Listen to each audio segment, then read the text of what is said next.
I sure hope so. I sure hope so. Let's see. Hold on one second. Okay, let's see here. Let me get back. Oh, okay, wonderful. All right, you guys. So, we are going to start this Q&A session.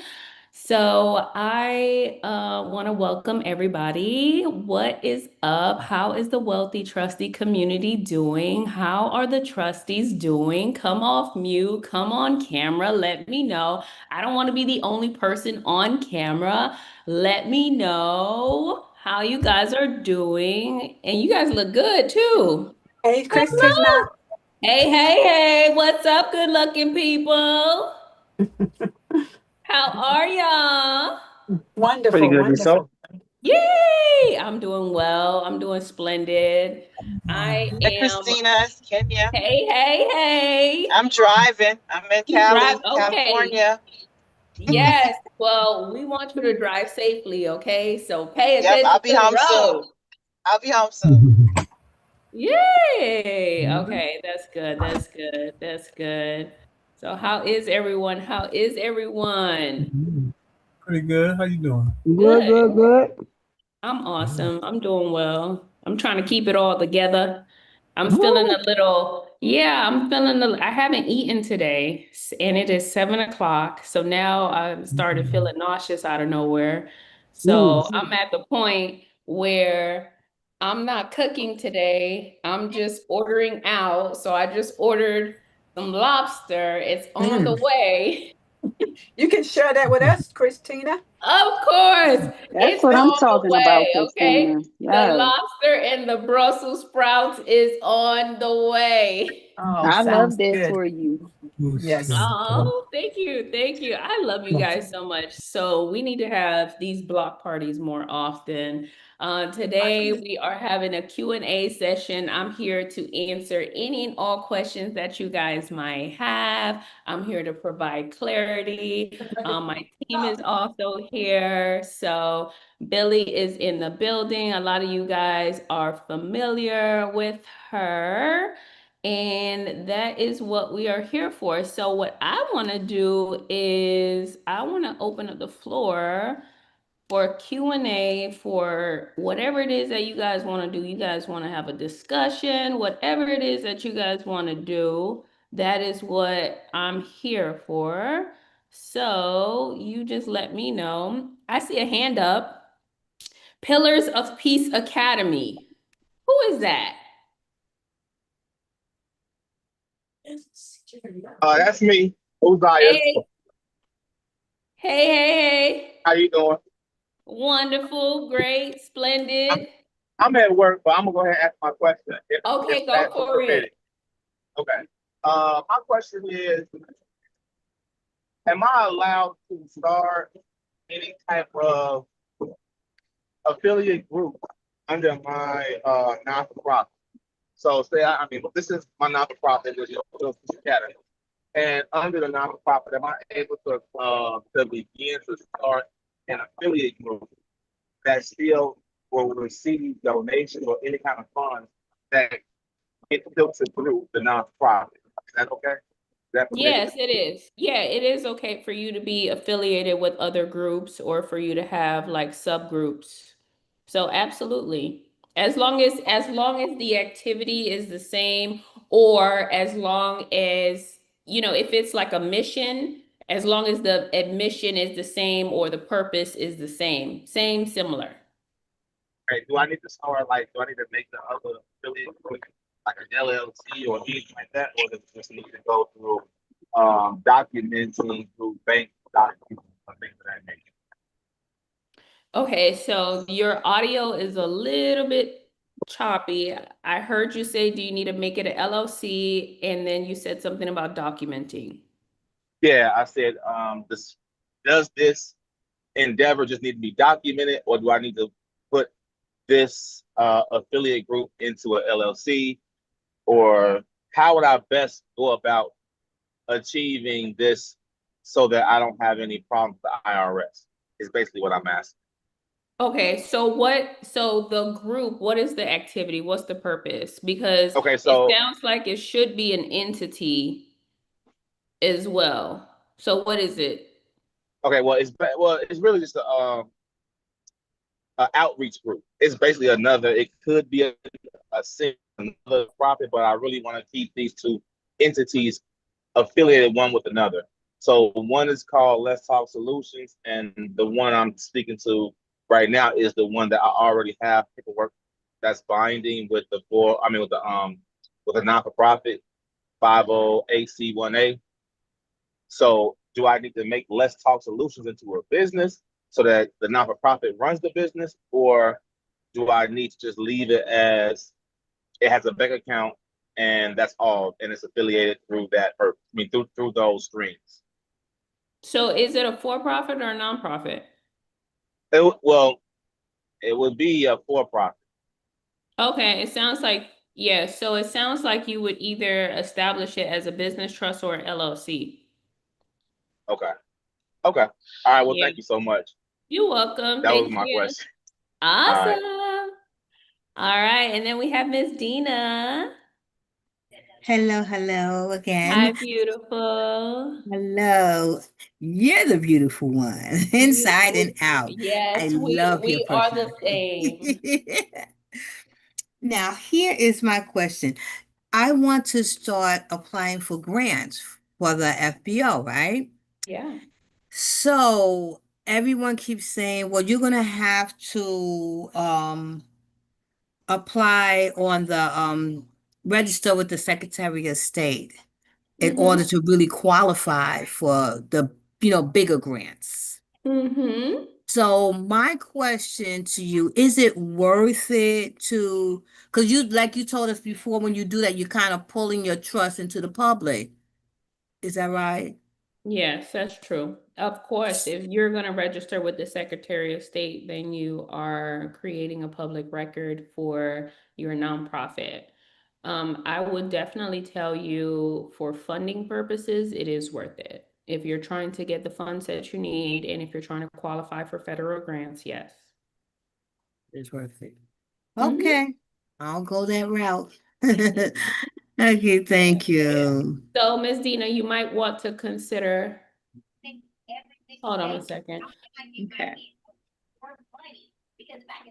Okay, you might want to consider having one that is in the public records and then having one that is private.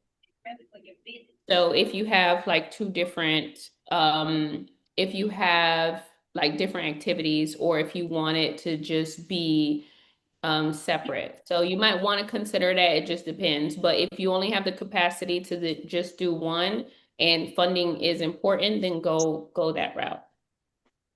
Oh, okay. You said I could keep my FBO trust private and then start another trust where I let that one be the Public. one that okay. Now I don't know why I didn't think about that, Miss Christina, but that's what you're here for. Thank Yes, you. ma'am. Yeah, I didn't. You're welcome, sunshine. Yes. All right, next we have Willie. Hey, Willie, how are you? Uh,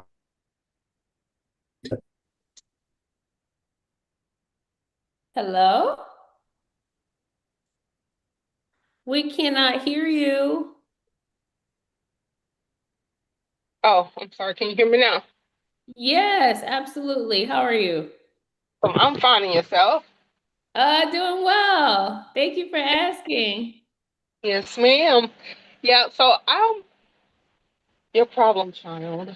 I putting have a property I'm gonna use to put into a holding trust, gonna run the operations out of a LLC. The beneficiary is gonna be the family trust. However, I do not, is that right? You broke up. You said I didn't hear you after I do not or I have not. Okay. So the property is going into the business trust as the holding. Going to run an LLC as the operations. Okay. Yeah.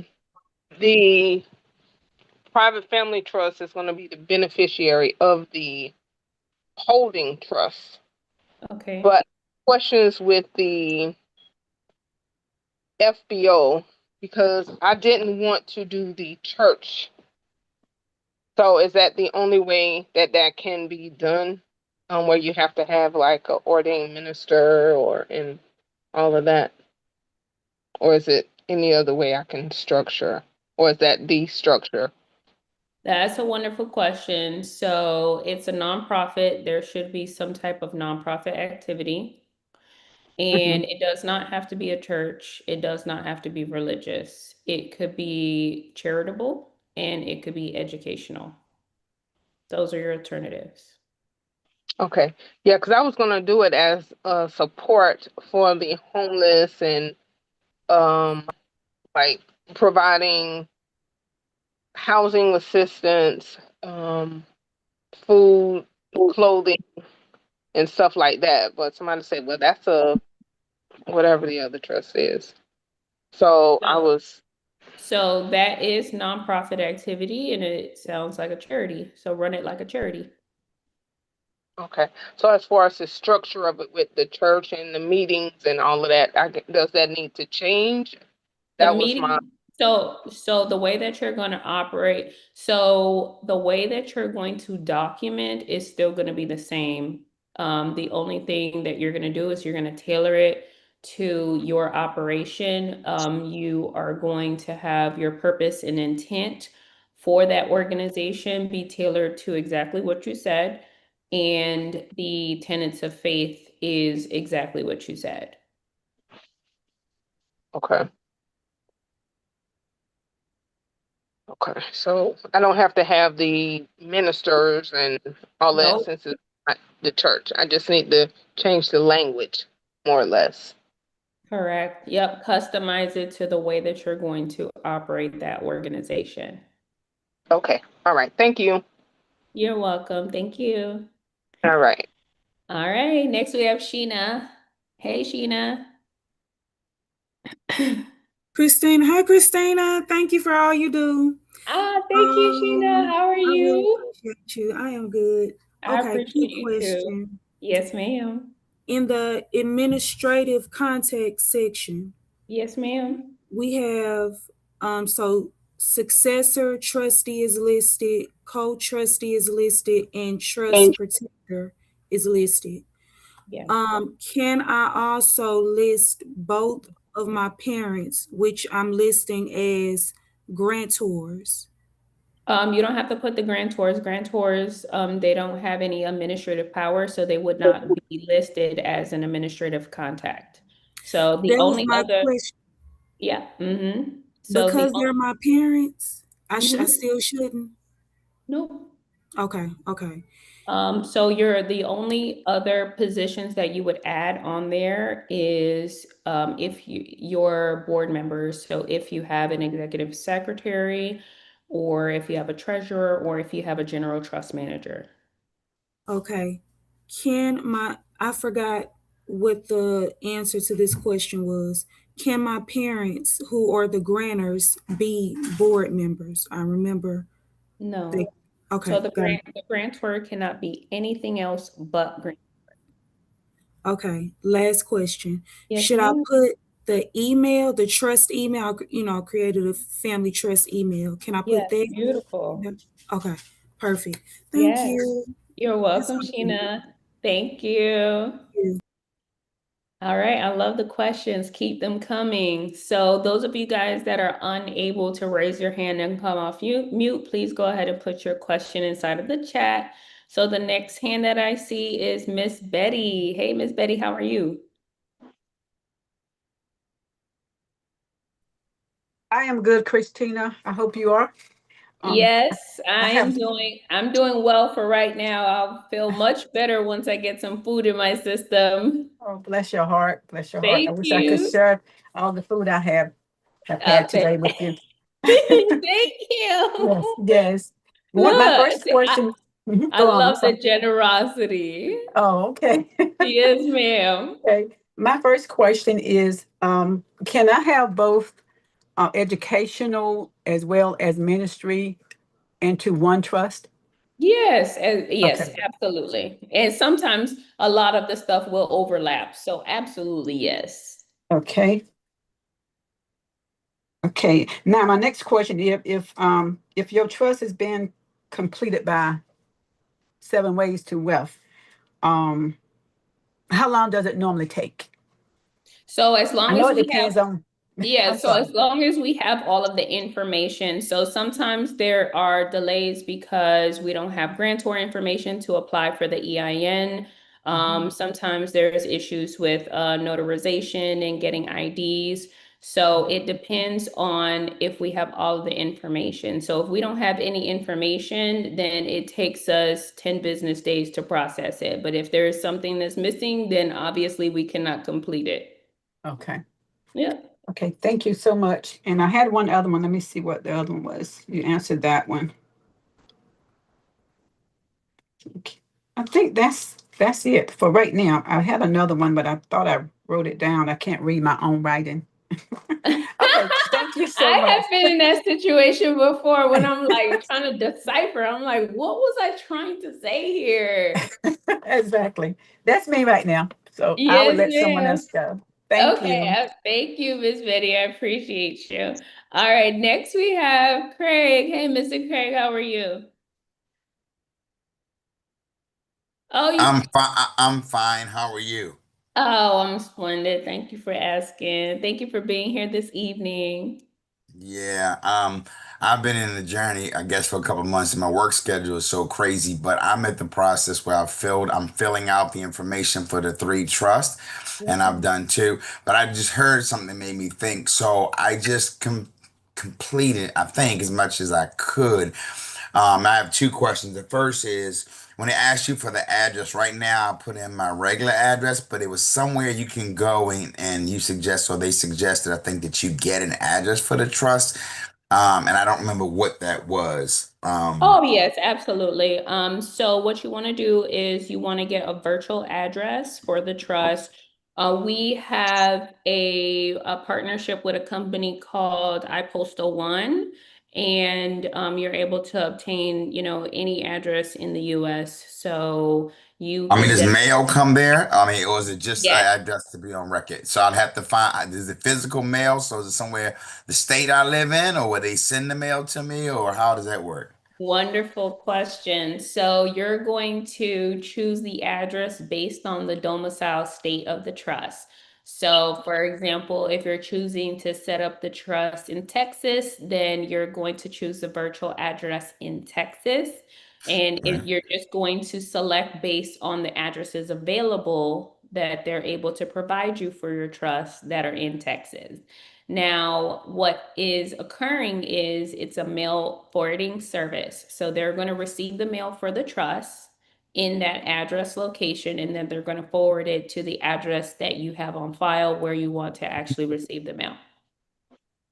Makes sense.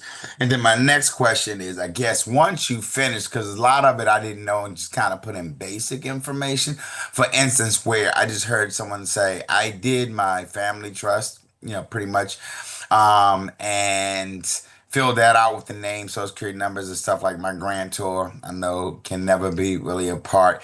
I put down, my board meetings, but I did have a question because I just heard someone say, so for my business trust, I named it and everything, but the beneficiary, I kind of just went back and put the two beneficiaries I had in my family trust, and for that, should I have made my family trust the beneficiary over my two children's name, or for the business trust, or how does that work? Yeah, so that's the strategy that we teach here, which is that in both entities, so in meaning in your business trust, right, that you want those funds and you want those assets to eventually flow to the family. Your children are going to be the beneficiary of the family trust. So in the event that the business trust is dissolved and you have an LLC in there, or if you have any type of equipment or a business vehicle or anything like that, those assets are going to go to the family trust versus to your children. Right. So does that go automatic? That's what I'm saying. So right now, so would you suggest, and I've already hit submit, I just have to do the last one. So after I guess the last question I have is after I do all three, will there be some kind of like maybe meeting to say, okay, you fill this out. Is this what you Yeah, meant to, absolutely. yeah, Yeah, did this what you meant to say? You know, that yeah, kind of thing. absolutely. Yes, Okay. absolutely. All right. Well, God bless you. I think we have something set up in July. And like you said, I'm not in a hurry. I want to do this correct. And it may be some unconventional things. I am an elder in the church. So, I mean, I can do a church and I do things in the community. So, either way, but I'm working on that tonight. So, I Okay, will hopefully perfect. after tomorrow, I should have all three in. And then that way we can, like I said, I'm not super in a hurry. I just want to take my time and kind of make sure that it's set up correctly. Okay, absolutely. So, the fact that you put your children as a beneficiary, we are always going to let you know, hey, this is what we recommend. Do you want to update it? Do you want to change it? So there's no worries, if you already submitted it that way. Right. I mean, I put them on both. So the family trust, I know that my children, I think read it, but for the business trust now, I'm hearing I probably should have made, I probably should have made the entity of the family trust the beneficiary, right? So Yeah. and then even when they talk about some of the distributions, and again, I don't mean to take up a lot of your time, so I don't want, but like my youngest child has cerebral palsy and some things like that. So like with the split and some of the educational things and stuff. So we'll go over it, but I filled it out to the Yeah. best. I filled it out to the best of my ability, you know. And Okay. unfortunately, I was not able to, and I have to go back and look at some of the videos like on funding and stuff, but I would be interested in that. So we'll talk a little bit more. I just wanted to I had a chance to pop on, so I wanted to make sure I was at least moving where I'm not wasting time, but trying to do things efficiently and effectively, you know? Yes, I love it. Okay. So, when it comes to one of your children, what we would do is we would add to your family trust since that child is a direct beneficiary of that trust, and we would put additional special needs provisions in there. So, do not worry. I'm glad that you disclosed that because there we have to tailor it to your family needs, okay? Right. And, and Okay. and then even like with some of the successes and everything, I mean, because I've talked to their mom about it and we're in good terms. And so a lot of times, but not to involve her too much and everything. So I have her in case something happens to me, but right now I am the sole person trustee for it, but she's a successor. And I would like to also have probably two other people at some point, so there's just not one person dictating, but Mhm. yeah, you know, but a couple people agreeing, you know, on especially for my daughter, because if my ex-wife and my friends and my brother are all the same age, and hopefully we all live another 20 or 30 years. But when I that know that's happens, right.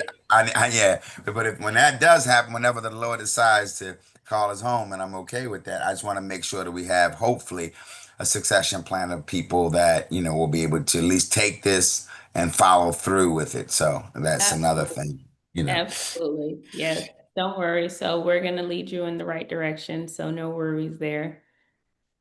So that's all for right now. But like I said, as long as we stand. Oh, one last question is because I've made the date, does it really matter? I mean, like for instance, I put the date of when I want to start both trusts and I put July 4th, you know, so giving myself some time or whatever. Is that okay? Yes, To put that's fine. July. That's fine.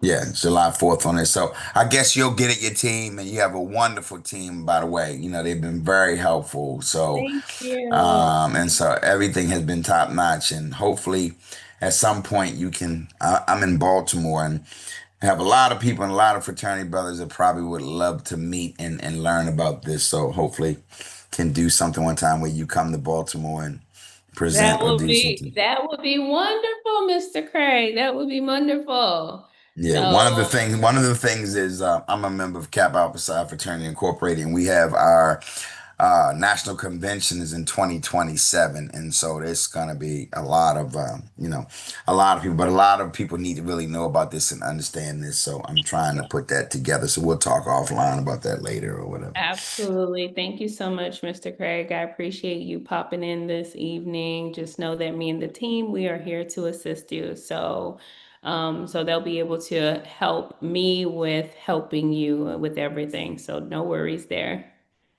Appreciate it. So thank you. That's all I have for You're right now. So thank welcome. Thank you as well. All right, next we have Vaughn. Hey, Vaughn, how are you? Hi, Christina. How are you? Hi, I'm great. How are you? Doing great. Thank you. Thank you. I just want to say thanks for all that you are doing and the team's doing. I'm super proud of what you built. I'm super excited to be a part of it. So it's really cool. So thank you Thank you. I appreciate those kind words. Thank you, for thank you, sure. thank you so much. Thank you. Yeah. So I was curious because I'm sure you guys are busy and whatnot, but I just didn't know usually how long it will take once you guys have all the documents and everything, or if anything is missing from my file. I tried to reach out to Ivy a couple of times and haven't heard back. And I sent it in about 6 weeks ago. So I was just curious to know if someone could kind of help me out or just update Yeah, me just so I know where you absolutely. guys are. So, Ivy doesn't handle that. I don't know if you were contacting her directly, but we have our client success manager. Her name is Billy, and she's the one who is handling that. So I'm not sure which email you sent it to. I personally didn't see any communication directly Okay. from you. Okay. I sent So to Ivy, I think. you sent it to Or Ivy. Okay, no info problem. at 7 ways. That was the Right, right, right. Okay. So, the email that you should be sending the information to is support at Seven Ways to Wealth. So that's where the inquiry should go. But okay. now that you're telling me, Billy, she's on the call. So Okay. she's going to be reaching out to you. So Okay. she's going to do it as early as today, like as soon as we get off, so Okay. that she can give you an update. So I do apologize for that miscommunication. So Ivy is not a part of that department. Billy is, and the email Okay. that you send it to is supposed to be a different email. Okay. I'll keep that in mind. Okay, no problem. Thanks So she, again. I appreciate all you guys are doing. This is phenomenal. I appreciate it. thank you. We appreciate you too. Thank you. So All we're right. gonna Yeah, we're gonna get you back up to speed. So I'm pretty sure that there's something that we're missing. It's usually Okay. the EIN. Okay. So usually, but we'll find out today. Okay. Okay. Thank you. You're welcome. Alrighty. All right. Next we Okay. have Maurice. Hey, Christina, just want to thank you as Hey, well. Appreciate all what you guys are doing for us. thank you. I appreciate you too. Thank you so much, Maurice. How are you? Good, good, good. So I have a couple questions. Yes, sir. So first, I was considering getting investment properties. So with the investment property, should I have an LLC own investment property and then have the trust own the LLC? Okay, that's a wonderful question. So yes, you can structure it that way. So definitely you always want an LLC to own, you always want a business trust to own the LLC. Now, the property also needs to be owned directly by a trust. So the property is going to be owned by a business trust, and the LLC is going to be the manager of the investment property. Okay, so say if I have a mortgage on the property, the LLC could have that mortgage, but it's deeded to the trust, Yes. and then the trust owns the LLC. Okay, okay. So that was one question I had. So say with the nonprofit. Is there, what do we need to do besides the board meetings and the minutes and things like that to make sure that we're in complete compliance, just in case IRS comes in and demands something? How do we make sure that the nonprofit is operating in a way that it won't have any problems? That's a wonderful question. So you need to be documenting everything. So you need to have proper accounting for the money that is coming in and the money that is going out of the nonprofit. And then whatever type of activity, whatever type of nonprofit activity that is occurring in the organization, that also needs to be documented. When you say documented, I understand as far as the money aspect, but like, how should I document like what the nonprofit does? So you can do that through the board meetings, and then you can through the organization for you to be able to document like exactly what the actual activity is. So it's just like it's not like a form, it's just you disclosing what the organization activity is. So it's a disclosure. Okay, okay. So I got all that. I got two more questions. I'm trying to make them brief. So Okay. say if, and I was thinking, say if, God forbid my house burns down or there's a flood or something, and my actual trust documents are ruined, then what do I do from that point? Say if I do have the trust certificate on my person, but the whole document is lost. Do I go back and reprint it and get it and get it notarized again, or what do you think? That's a wonderful question. So I hear two different questions. So the first one is, and what I'm going to tell you is whenever you have questions like this, you need to go to your governing instrument, which is your trust. So what does the trust say, right? So the trust says that if your agreement is destroyed, then the trust becomes inoperative. That means you cannot operate it anymore. So what I recommend is pretty much what you're saying, which is you should have an electronic version of your trust, right? But it should be the notarized version, okay? Not the one that's not notarized. So once Mm. that trust is executed, you want to upload it to, I have an external drive, so it's like physically with me. So you want to upload it somewhere, right? So where you have a digital copy. So I upload mine to an external, and now you have a forever version just in case.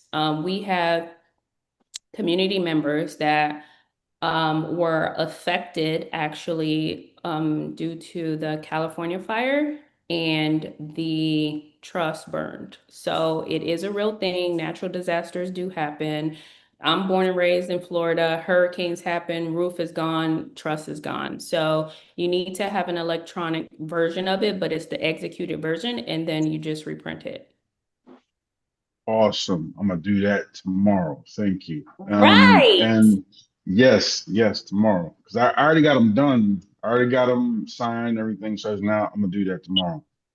And then my last question is, so I was talking to my successor trustee, right?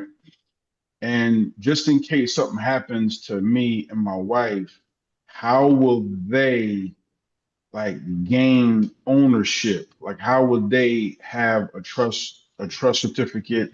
How would they go about having their name now on the bank account and having to be in a position to make moves? That's a wonderful question, right? So your successor trustee needs to be able to have access to the trust. So that means that you have to disclose the location of the trust and how they can get access to it. So, for example, if you have it in a trust binder, and let's just say that you have it in a safe, right? A fireproof safe in your home, then they need to be able to access that in the event that they have to take over as an acting trustee. And then from there, they have to, once they become the acting trustee, right? So they're obviously going to document that you transition and that they are, were previously nominated and now they're the acting trustee. And all they have to do is just execute a new certificate. So every single time that there is a transition between a trustee that has stepped down and a new trustee, there has to be a newly executed certificate of trust. So that's what they would do so that they can now bring that to the bank so that the bank can update all of the information. So now, what if we can't get the grantor? What if the grantor is not available? That's a wonderful question. So the certificate of trust, only the original one is where the grantor's information is required. So every subsequent certificate of trust doesn't require the grantor's information. You have to know and understand that the trust is designed to outlive the grantor and the trustees. Awesome. Okay, thank you. It's crazy too, because you watch movies and they got a safe in the house, and it's not just for drugs and money, right? It's for stuff like this. Yeah, I have a safe in my house. You have to. Hmm. All right. Well, thank you so much for your help with those You're questions. welcome. You're welcome. Next, we have Calvin. Hi, Calvin. How are you? And I'm heading into the chat.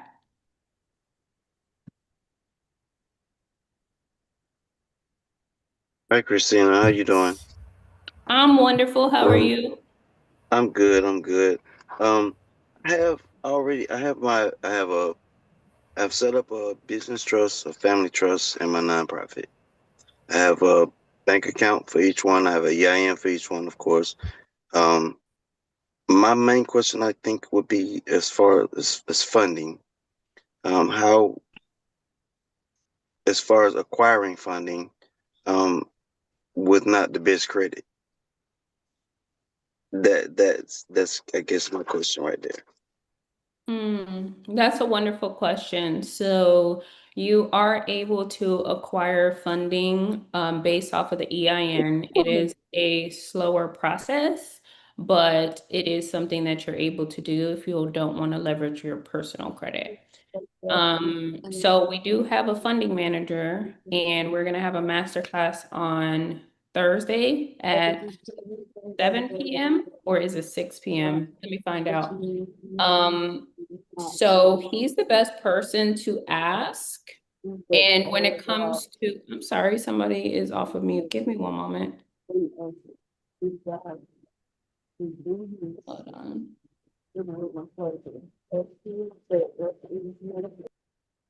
There we go.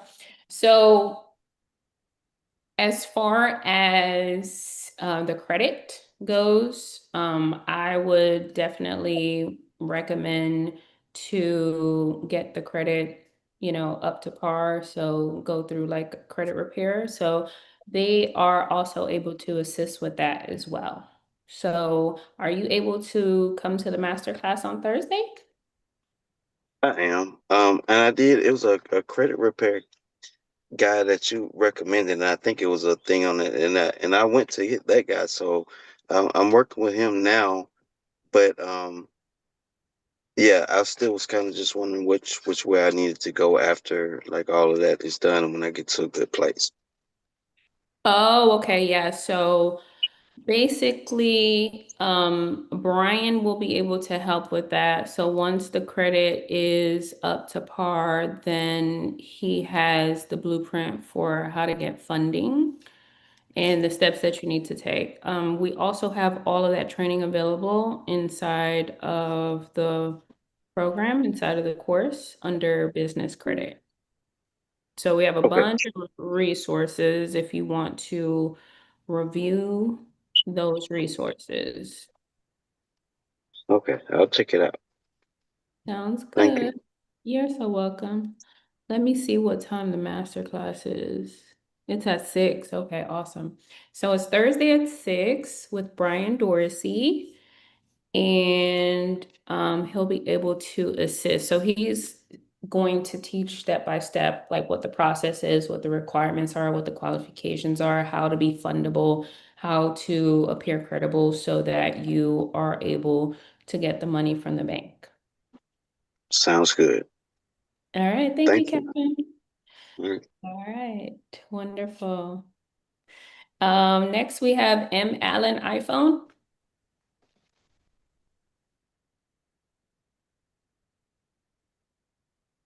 Hey, Christina and healthy trustees, everybody. How you doing? What's up, Michael? How are you? Hi. Good, New good. New York in the house. Yes. Baby, baby. That's right. That's right. I got a couple of questions. Like the first one, well, I'd like to let everybody know I'm one of the volunteers on the list of volunteers to help if you want to be a grantor, a guarantor. And one of the questions that I have is when I'm becoming a guarantor for somebody, how do I achieve that without giving out my social and putting all my business out there, just for them to, you know,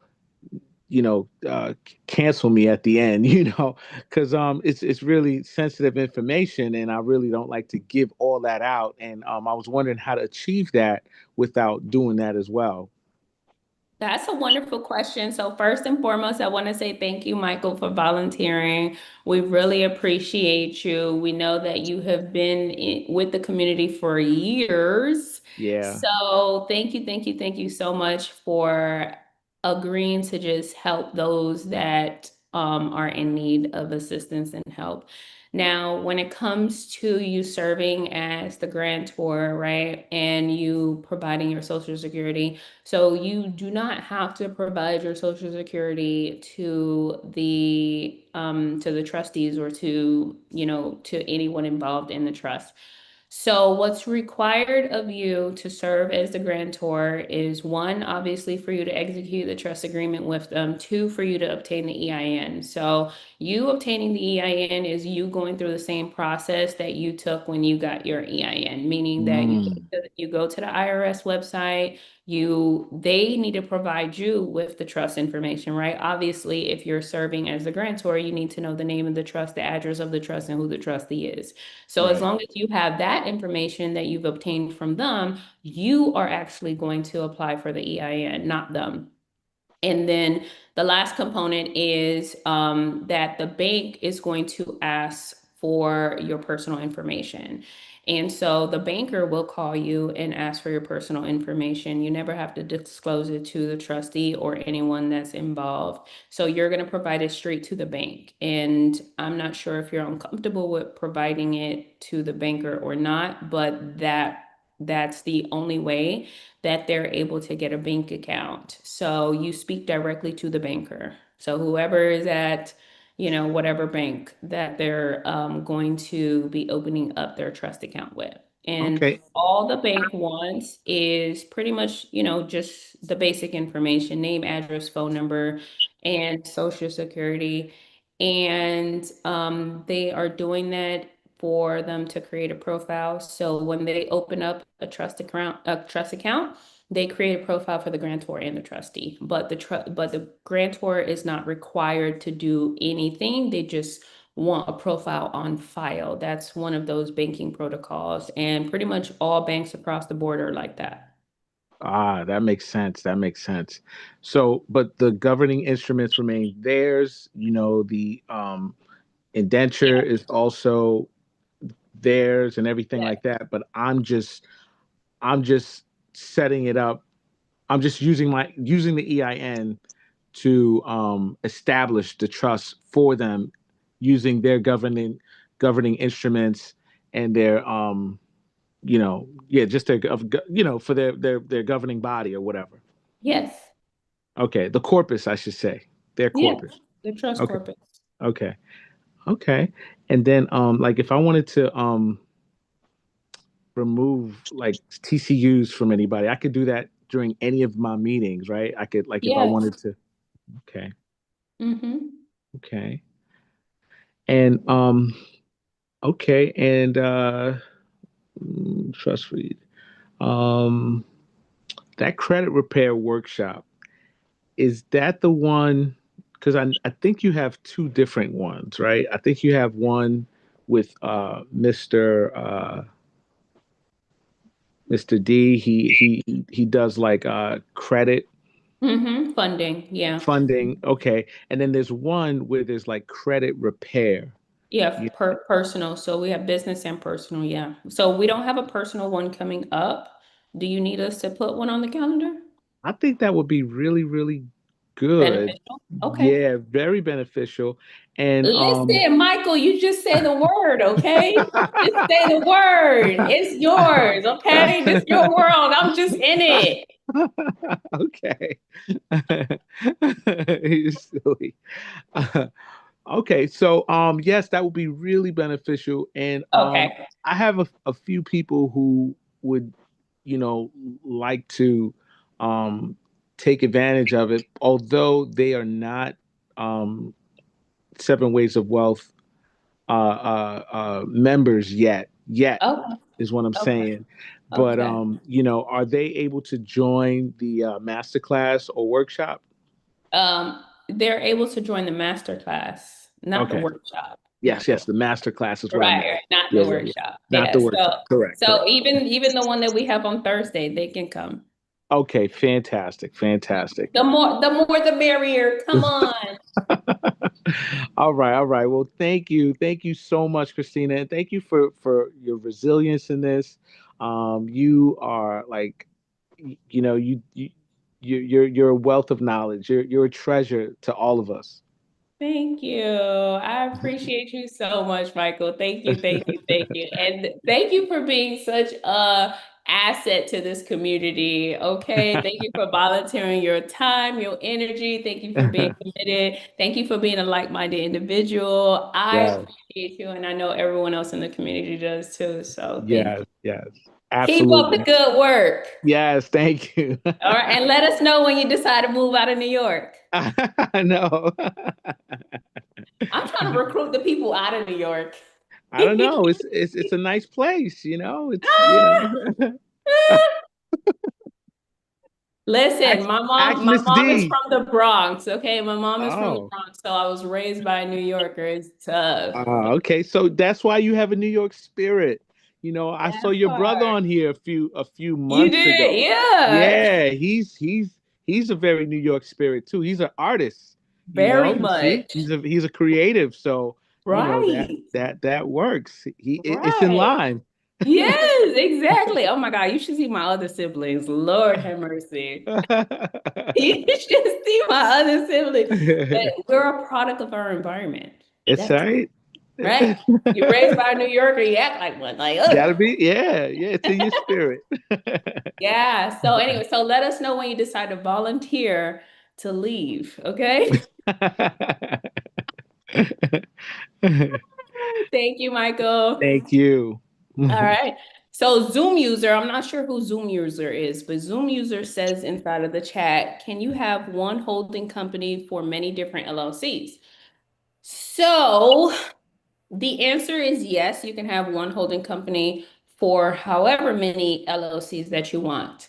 Now, the question then becomes, how are these LLCs operated? Because you don't want to put a high liability business with that LLC and a low liability business under the same holding company. You have to think about liability when you're placing these LLCs under these holding companies, okay? It's very important. So you might want to consider having different holding companies for different LLCs, okay? Especially if you're in anything dealing with cannabis, if you are in trucking, real estate, all of that stuff. Like, no. So next we have Leon. Good evening. How you doing? I'm fantastic. How are you? Good, good, good. Thank you very much for all you do. Thank you. Really I appreciate it. appreciate you so much. Thank you for being here this evening. I have a question for you. Yes, Uh, sir. we put our residents into our family trust in Okay. April, Yes. and I'm wondering, when do we let the bank know that we put our house in a trust? So you can update them at any point in time. So you can let them know. And so what I would do is you would update the bank to let them know that the payer is different, that the payer, so the payer should be the trust. The payer should not be you personally. And so you want to update them to let them know that the payer is going to be the family trust. So right now, the trust is not able right now to be the payer. I still am. Okay. So I'll take that information as well. Okay, so eventually you want to move on. So I understand that this is all fresh and new. So I don't want you to rush into anything. I'm not sure if the bank, I mean, excuse me, if the trust has a bank account or anything of that nature. So once the trust is at that point, then the bank, I mean, excuse me, the trust should be taking over those payments. And the trust is going to be financially liable for everything dealing with that real estate, meaning the mortgage, the property taxes, and the utilities and maintenance. It should be coming from the trust. Okay, I'm glad I talked to you because we're supposed to go and set up the trust bank account in the morning. Okay, wonderful. Yes, yes, Okay. yes. Okay, that's good. That's Okay. good. Yes, good. Part B to that question, Yes, sir. even if it may not be an aside, Wells Fargo, who is our mortgager, Mm-hmm. has bundled a bunch of mortgages. Mm-hmm. They're selling them to some other entity. Yeah, that happens all the time. Yeah. So I'm thinking that I probably don't have to let Wells Fargo know, but I will have to let the other mortgage entity know. Yeah, Okay. absolutely. Okay. That's all I had for tonight. I thank you much Okay, for all thank your you help. so much. Thank you. All right. Next we have Stuart. Hi, Stuart. Hi, Christina. How you doing? I'm fantastic. How are you? I'm doing pretty good. Thanks for your help the other day. Got that stuff figured out. Um, You're so yeah, I just had some. welcome. Yeah, I appreciate it. Thank you. So yeah, I just had some simple questions. To piggyback on that successor trustee question from earlier. So it does it like I want to make sure that everything's taken care of, just in case something happened to me, the successor trustee know who they are or whatever. But do I need to like go ahead and create first off put it in a board meeting that they're going to be the successor trustee, and then also create like an employment contract and all of that? That's a wonderful question. So it is going to be in a board meeting, anyone that you're nominating. So you're nominating them as a successor trustee. So any person that is being appointed within the trust, meaning a co-trustee, a trust manager, a secretary, your successors, you're going to document that in the board meeting. You're also going to add their information into the administrative contact, and then you're going to provide them with a set of instructions so that they know that when it's time that you either resign, become incapacitated, or transition, this is the action items that need to be carried out. Right. Just changing the certificate of trust, like you said. Yes, sir. That's what they have to do, not you, because you're Right. right. Right. Right. Hello? Okay. So yeah. Yeah. I think somebody else was speaking. Oh, Oh, it's okay. okay. Some people are jumping off of me. We're fine though. Okay, so yeah, and then my last question was as far as the trust sections, like labeling trust sections, can you let me know what are the sections that the trust is needed, what's needed in the trust, I mean? The trust sections, like Yeah, are you like talking about like that declaration? Are you talking about everything in the indenture? like when I'm setting up my binder, and then I'm gonna have the labels like for the I think you said like different sections like amendments and other documents and stuff, like yeah, just the different sections like that I would need to make sure I got each section I need if I make changes or whatever. Yeah, absolutely. So first is the actual indenture, and then from there is the board meetings, and then any amendments, and then it's any documentation dealing with the assets, so deeds and titles, and then after that is all financial liabilities. Okay. those are the main ones that we should that's needed. It ain't really. I think you said the nonprofit had like a couple extra sections. Yeah. So yeah, it's inside of the indenture. So it's dealing with the like any disclosures, any agreements, and the EIN, and any other financial documents like the like moving of the money and stuff like that. So like P&Ls, budgets, accounting. Okay. Okay, I think that's yeah, pretty simple today. I got that stuff fixed that we said. Got my LLCs in the process of being set up. Just got 2 more left, and then I actually had was finally able to make an offer on a commercial building the past week. So I took the finally jumped on board and put it all together and was able to finally get an offer out there. So whether they accept it or not, I don't know, but at least I'm moving in the right direction. What I'm trying to do is start grabbing these multifamily buildings. So a lot of success of that is due to your help with this. So I appreciate you helping me structure everything correctly. You're welcome, Stuart. Congratulations. I love to hear it. So I'm definitely proud of you because you are executing, and that's the whole reason why we're here, to execute on what we are learning and to get properly structured and to protect those assets. So congratulations on the real estate and continue to protect those Thank you. assets. You're welcome. I All appreciate right. it. Thank you so much, Christina. You have a good day. You too. I appreciate you too. All right. Next we have Ben. Is it Ben? Is it Ben Kai? I'm not pronouncing it correctly.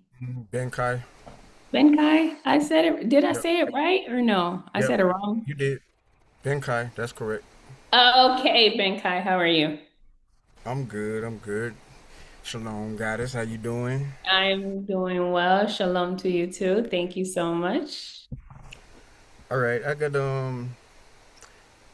one question was about the trust. When I put the LLCs in there, I Yeah. wanted them to be had a separate trust. I could do a sub trust Mm-hmm. so that they can be because I didn't want them all in the same. So So, say okay. worst case scenario, they broke the corporate veil, they can't touch, it's still everything isolated. Yeah. Okay. Definitely. You should do that. So yeah, you should have multiple different. So a lot of us in the community, we automatically have this one mindset where we think we just need 3 trusts, but you might need multiple trusts, especially if you have multiple LLCs. So if you are operating all these different entities, you definitely want to think about the liability of it all and just to separate those assets into its own individual trust. Absolutely. Okay, so if I had in the business trust, then I can open up. So how would you go about doing with the sub trust for? Because I got a media company and then the AI company. So how would I separate? How would I create the other sub trust? That's the question.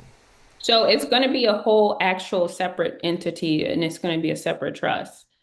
It's Okay. just, yeah. So if you want one trust to manage the other trust instead of you managing it directly, it's still going to fall on you because you're the trustee of the managing trust, but you can do it that way. Okay. Mm-hmm. I think I got that. Yeah, but I personally wouldn't do it like that to where it's a sub trust. Just make it a total separate entity and not connected to the original trust. Okay. Okay. So Mm-hmm. just have multiple business trusts then. All right. Multiple business trusts that own multiple LLCs. Yes. Okay. All right. That's what I needed to know. All Thank you. right. Sounds That's good. Thank you. I appreciate you. All right. Next we appreciate have you. Miss Betty. Okay, my question is like this is my group home, okay? And we own this building, but we are renting from ourselves um, to the business. So when I put this into the business trust, can you hear me? Yes, ma'am. Oh, okay. So when we put this particular house into the business trust, when we set up the bank account, it would need to be in the business trust, although we are renting from ourselves. So we'll start renting from the business trust, from the holding company. Did that make sense? It sounds like two separate entities. One is what? One is a group home, which is Yes. under, okay, is that an LLC? No, it's a S corp. It's a S corp. Okay, that's a separate entity from the trust. Okay. So yes, you would establish that business trust Mhm. and it would have its own bank account. And Okay. so what was the second part to your question? Okay. So the second part, we would still continue to rent this building.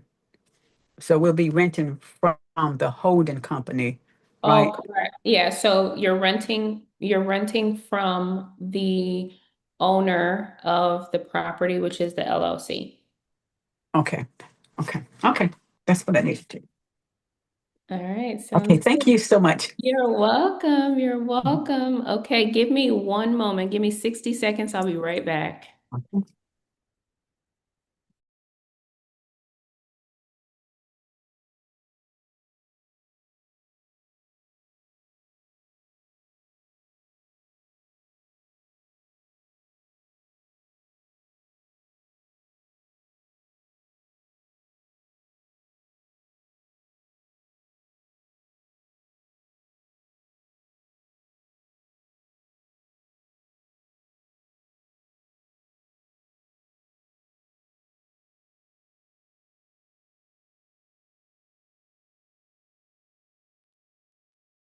Alrighty, I am back.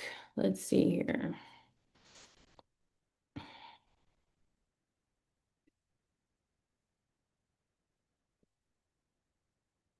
Mm. All right, next we have Kenya. Hey, Kenya. Hi, Christina. How are How you? I'm wonderful, sunshine. So How are good to see you? you twice in one day. What a I blessing. know, isn't that fulfilling? Yes. Yay! Okay, so forgive me if I ask a question that was already asked. I had to jump off while I was in the car and jump back on. So, Yay! so You are quick already question. forgiven, okay? Yes. So, I don't know if you remember, I mentioned having a checklist of Oh, yes, yes, things to yes. do next. So I wanted to kind of go over it for you just to see if I have this in my head. I think I'm overthinking this. Oh, But okay. I felt like I needed a checklist since I'm so new to this. Like step one, do this. Step Mhm, two, do mhm. this. Step three. So this is what I came up with. Step Okay. one, Hmm. get an address because you can't do anything without an address, Correct. which a phone number and an email. Yes. Right? That's kind of Yes. together. That's the step Yes. one. Yes. Step two is you have to establish who the grantor is. Can't do Yes. anything without the grantor. Right. Correct. In addition to that, who's the trustee? Who's your beneficiaries, your board of trustees, your Mhm. successors? You have to have that like written out. Like who am I? Because then you're gonna. I'm feeling like, what am I doing? So Mhm. that's step two. Yes. Step three is complete the indenture because now you have Yeah. everything you need to put the indenture together. Yes. Am I following this right? You are. Okay. And then step four is have it notarized. Yes. Step five is get your EIN number because now you can present this notarized document to your bank, which is step five Yes. to get a So bank the account. thing about I think it's step 4 and step 5 is that your certificate of trust has a spot for your EIN. And so you want to put that EIN number on your certificate before you notarize it. Okay, so then that would be step after the indenture is completed. After the indenture is completed, you want to obtain the EIN and then get everything notarized and then Notarized. Got it. yep, and then go to the bank.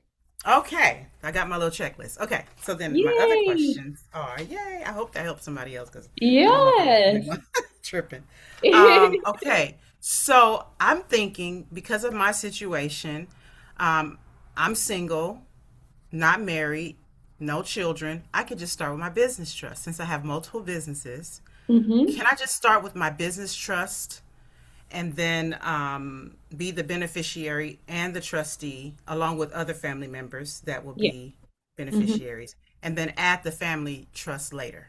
Yes, absolutely. Okay. Then when I need to make changes to the trust, is it just an addendum that would need to be notarized or would I have to do the whole indenture all over again? We need, oh, just the amendment. Just the amendment. Okay. Yes. Okay. And then the board of trustees. Do they have to be non-family members or can they be, No, they can be related. but can they be the beneficiary and Nope. trustee? No, they can't be this duplicate. Okay. The Right. only Yeah, person that can really be duplicate is the trustee. The trustee can be the beneficiary, right? yes, yes, that's correct. Okay. Okay. What happens to the business checking accounts and personal accounts? Are they replaced by the trust bank accounts or do they still stay open with maybe a little money in them all? That's a wonderful question. Are you going to dissolve the business or continue to operate it? I will continue to operate them, but I Okay. feel like I have three business checking account. I have a brokerage account with Charles Schwab. I have five personal accounts, and I'm like, okay, what am I doing? I mean, I have them for certain reasons, but Okay, I'm why do you expecting have five I, personal I, I'm accounts? expecting large sums of cash flow, and just in Lord, case one I of the love banks want to act it. up, Up, like, I can oh, I leave. don't even need to deal with you, Navy Federal. I'm going to Wells Fargo. I'm out. Okay, but I feel like once I get the business trust set up, then I could eliminate some of these and or, I don't know. I was just wondering what happens to your personal accounts. Do you still keep them? Are you still running funds and money through that or is everything now ran through the business Okay, trust bank that account? that is a wonderful question. Okay, so this is what we're not going to do, Kenya. We are Okay. not going to commingle funds. No, So they're separate. trust funds are separate, LLC funds are separate, personal funds are separate. So if you are not planning on dissolving your LLC, then you need to maintain that bank account, Okay. okay? Because all Okay. LLC funds need to go directly into the bank account that's in the name of the LLC. And then afterwards, that LLC can distribute to the business trust. So all Okay. of these entities need to have their own bank account. Now, on the personal side, having five personal bank accounts is excessive and you can consolidate. Now, I would tell you not to go down to zero, but I will tell you that some people have decided to go down to zero. Me personally, I did not go down to zero. Now, in my personal bank account, I probably have $100 in there, right? Because I don't hold no money in there. Got And it. Okay. I barely use it. So I only use it for like random miscellaneous stuff. It really stays dormant, to be honest with you. It's Okay. really dormant, and I just keep $100 in there just to keep the thing alive, just in case I need it one day. Okay. Now, what you are going to do is you are going to update the beneficiary of your personal account and your business account, so all of your accounts to the trust, right? So obviously the beneficiary of your personal account is going to be the family trust once you establish it. The beneficiary of those LLCs is going to be the business trust. So you do want to update banking information as well. Okay, so let me repeat that. So I'm going to update the beneficiaries of the LLC accounts, and then I have a corporation too, to the business trust as the owner. I mean, as a Mm-hmm. beneficiary. And then my personal accounts will be the family trust. Mm-hmm. Family is everything personal. So Okay. personal with personal. Okay. I think that's it for now. All right. Sounds good. Whoop, whoop. Thank you. I got Yay. more, but I'm tired. I got too much in my head. I helped my mom I today. know that's She's getting right. a roof replaced here in California, Your and it was a mom? lot. Yeah, you said that. So I just left her house an hour away. So now I'm like, I'm done for the day. Ah, that's Hey, But Miss thank you Christina, wonderful. so can I add much. something to what you're saying? I wanted Yes, to add Nana. for those. So Yes, now, Nana. so Thank so you. I put my questions in the comment section, okay? Okay, But wonderful. because I'm hitting there, but go for it. I'm baking bread today. Today is bread baking day because tomorrow is Whoop, delivery. whoop. So Are you sharing? I haven't eaten today and it's 8:12 and I have not eaten not one thing. I'm running on fumes, you guys. I'm making cinnamon roll, Oh, gluten-free let's cinnamon bring rolls and all. it over here. And I'm trying to figure out where Nana is. Nana, are you in California or are you in No, in no, I'm in Ghana? Washington. I'm in Washington. I You're had to in get my hand Washington. surgery. Yeah, I had to get my hand surgery, so I came back for that a little bit early, but I'll be going back in November. Going home in November. Take me So with you. I'm gonna be there in December. you know you always welcome. So, but yeah, so Oh, look, listen, the motherland calls me every day. so look, so I ran into a snag last year. Okay. Um, and so the snag was the Lord was just good. I was going to close down every single account in my personal because I had two personal accounts, I believe it was.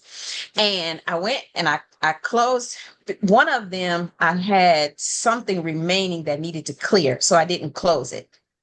But then the other one I did, but I opened up two in the name of the trust. Okay, one in the FBO, one in the business one.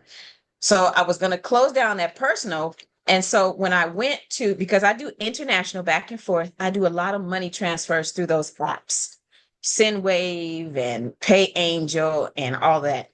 So when I went to send myself money, because I was trying to like do some tests before I left, when I went to go to SendWave to send myself money over to my Momo account, they didn't accept it. And I was like, what's going on? So I called them and they said that they did away with all of their business accounts and they're only doing personal.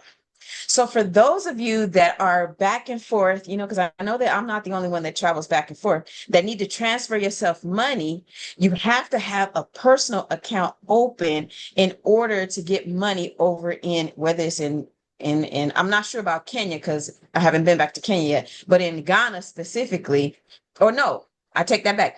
Because I'm using SendWave app. That's the only app that did away with their business accounts last August.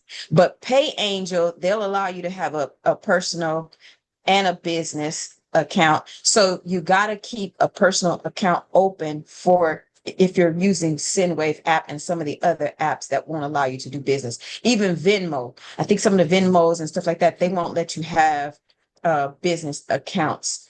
Or because they classify these trust accounts as legacy. Yeah, they call them legacy accounts, and so they're underneath the business category instead of quote business. So I just wanted to make sure that if there's people out there that are doing that international stuff, that you gotta keep, like you said, keep $100 in there, and then when you get your money in, you pull it in, and then you transfer it over to your international stuff, and then that way you can still have it open and get your money over there. So I just wanted to add that. So that's it. Thank you, Nana. Thank you so much. And that's what I found throughout the years too. There's going to be one or two things that Right, comes up to where you need an account in your personal name. So right, I've seen it to where people shut down their account and then they have to go reopen it because of something. So, if you're still right. operating here, yeah, if you're still operating out here in society any kind of way, there is a potential that you might have to use it. So, Nana, I want to answer your questions. Do you want me to just read it off of the chat or do you want to still come off mute? Because we want to see your beautiful face.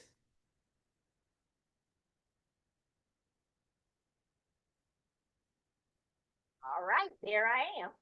Yay! Okay, you want to ask it or you want me to read it? I see it here. Yeah, you can read it. Okay.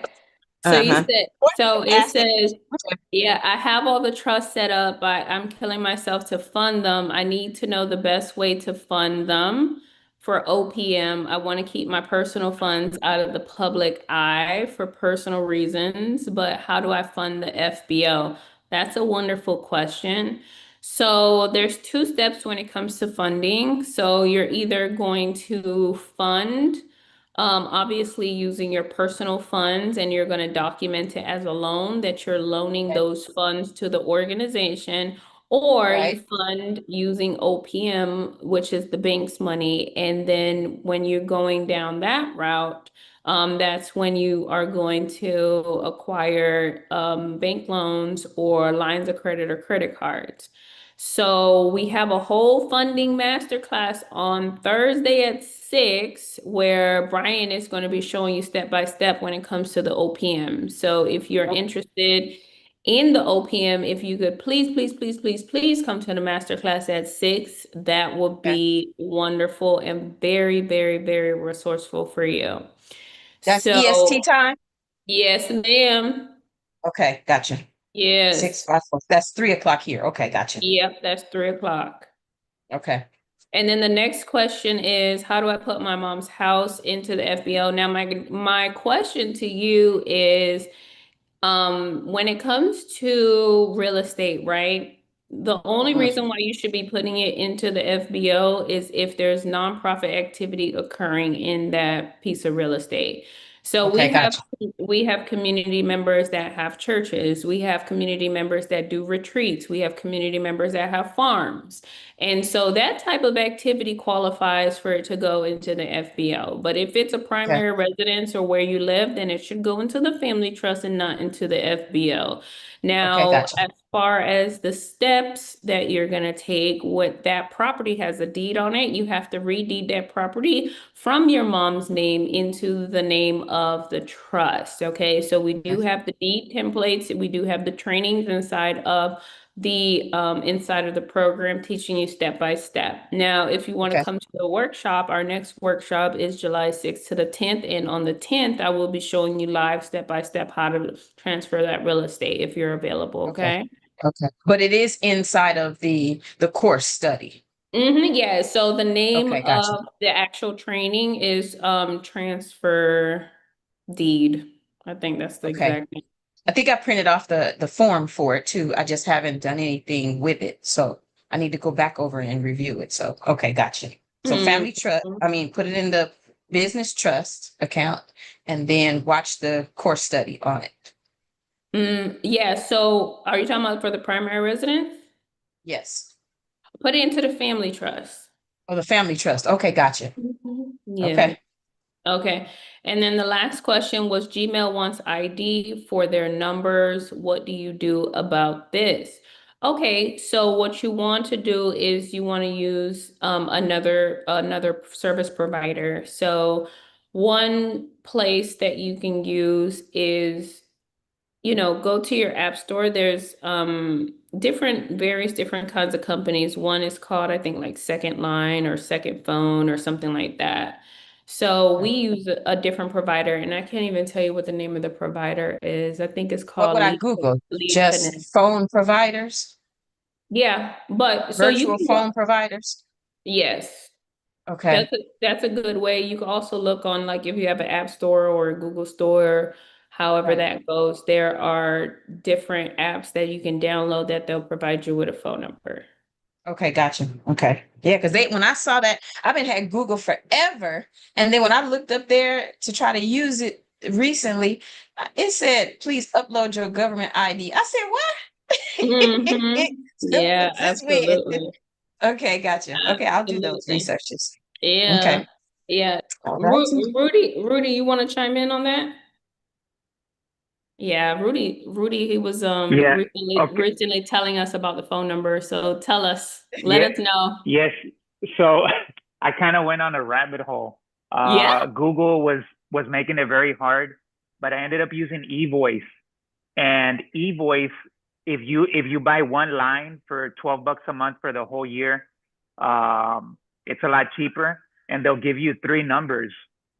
So you get your first number, and then they give you two like extensions, but they each have their own number.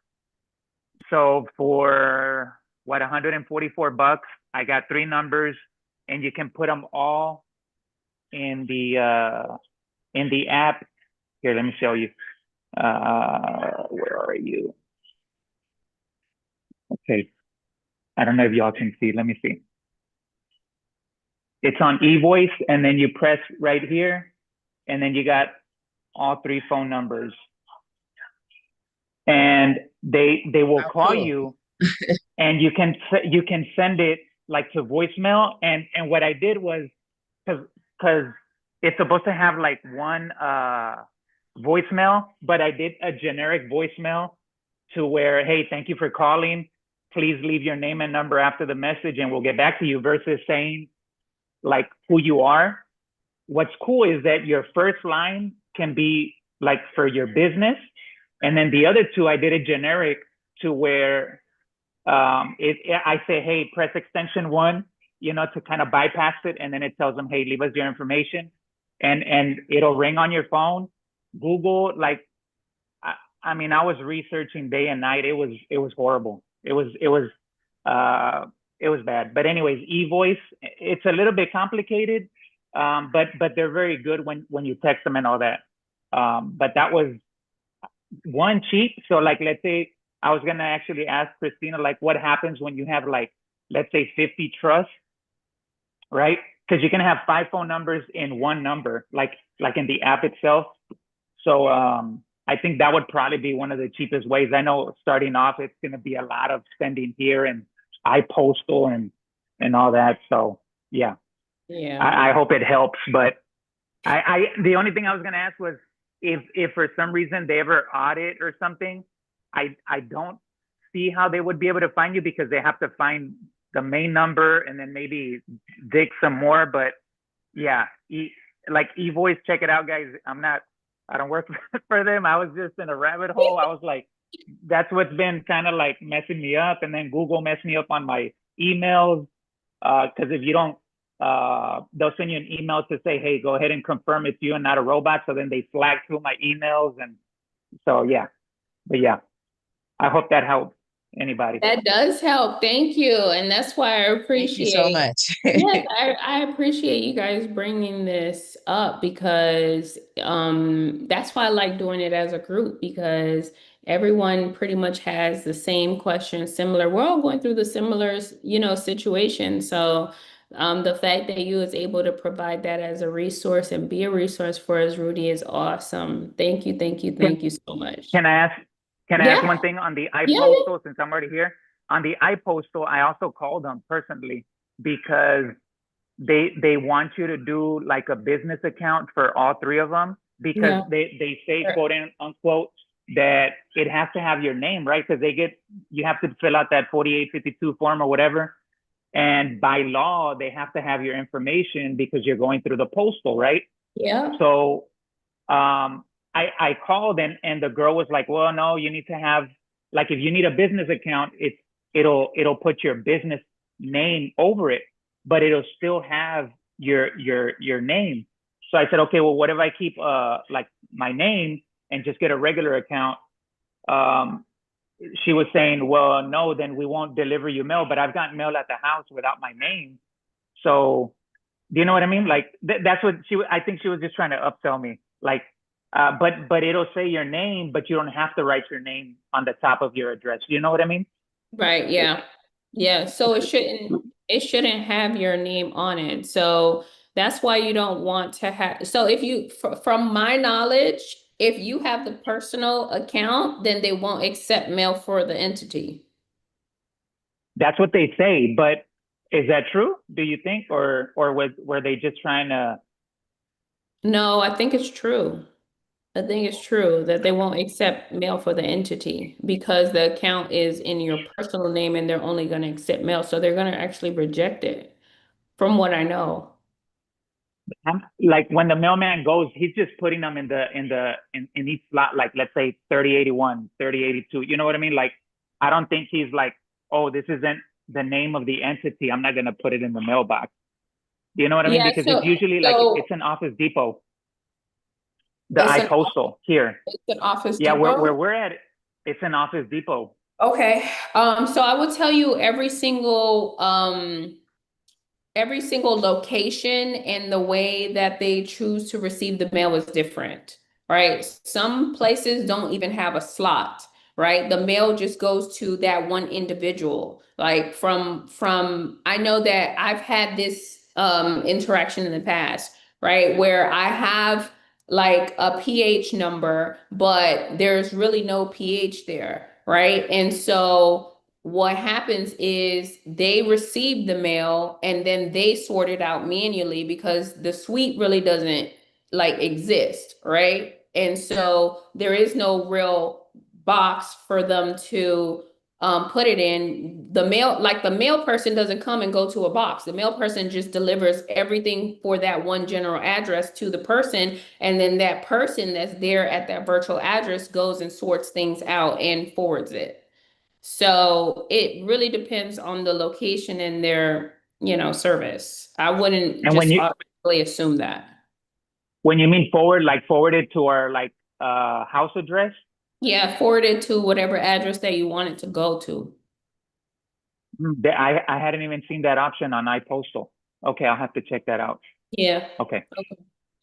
But yeah, it's Sounds gonna good. depend on where you're at. So Yeah, I'm it trying. depends on the location that you choose as your service provider. You're choosing, they give you a list of what, 10, 15, 20. You're choosing that one address in that one location. They are going to be the service provider. Yes. Yes. Yeah, I'm just trying to save some money right now until we start making them billions and millions and billions. So, you know. Look at the book that I'm yeah. reading. Can you see it? Oh, I was gonna get that one. Baby, Yes. baby. Yep. Okay. Okay. Hello. The billions. Okay, listen, you guys need Just to a read few. this book, okay? How are you gonna know how to manage billions if you had like you gotta be trained, like you gotta know what time it is, okay? Yeah. So Yeah. I got Okay. part one and part two. Part two. So this one is how to make a few $1 billion. The part two is how to make a few more $1 billion. Wow. Okay. Just a Yes. few. I don't need a lot. Just a few. And look at me. I highlight. I'm such a nerd. You see the highlights? Wait, hold on. Let me see. Where's the Yep. highlight? I saw it on the other page. Yeah. Yep. Yep. Listen, I have my key takeaways. Do you know that billionaires are readers, okay? What does Warren Buffett do every single day, all day? He good. Who's the author? Read.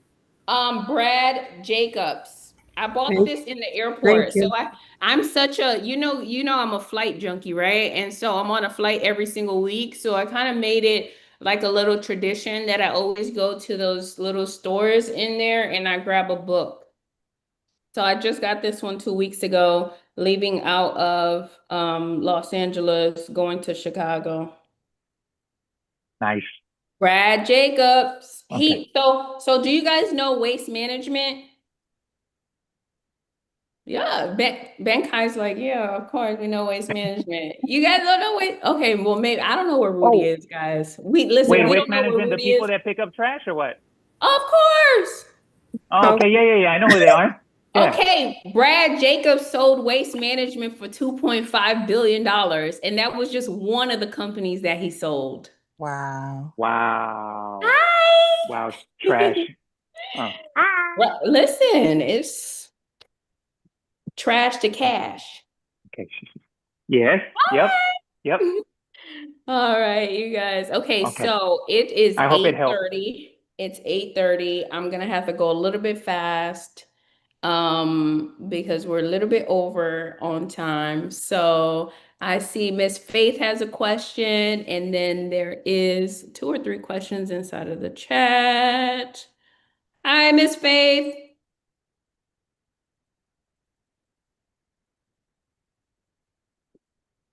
No, we cannot hear you.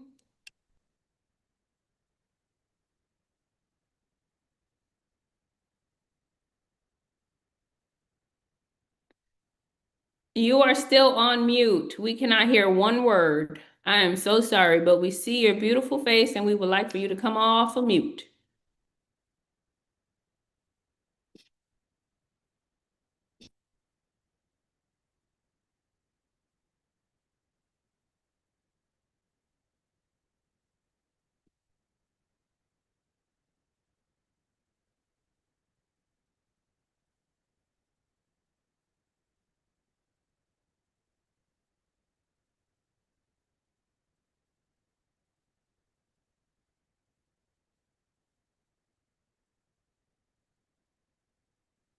Okay, I'm gonna move on. So, Hello, Miss, can you hear me now? Oh, yes. great. I finally figured it out. Okay, so my question was, I have an S corp, and can I change that into an LLC? Is it an LLC elected to be taxed as an S corp or is it a corporation? The LLC, well, I haven't really put the LLC together yet, so I mean, Okay, I guess so we're talking about the S corp. Is the S corp an LLC that's taxed as an S corp or is it a corporation?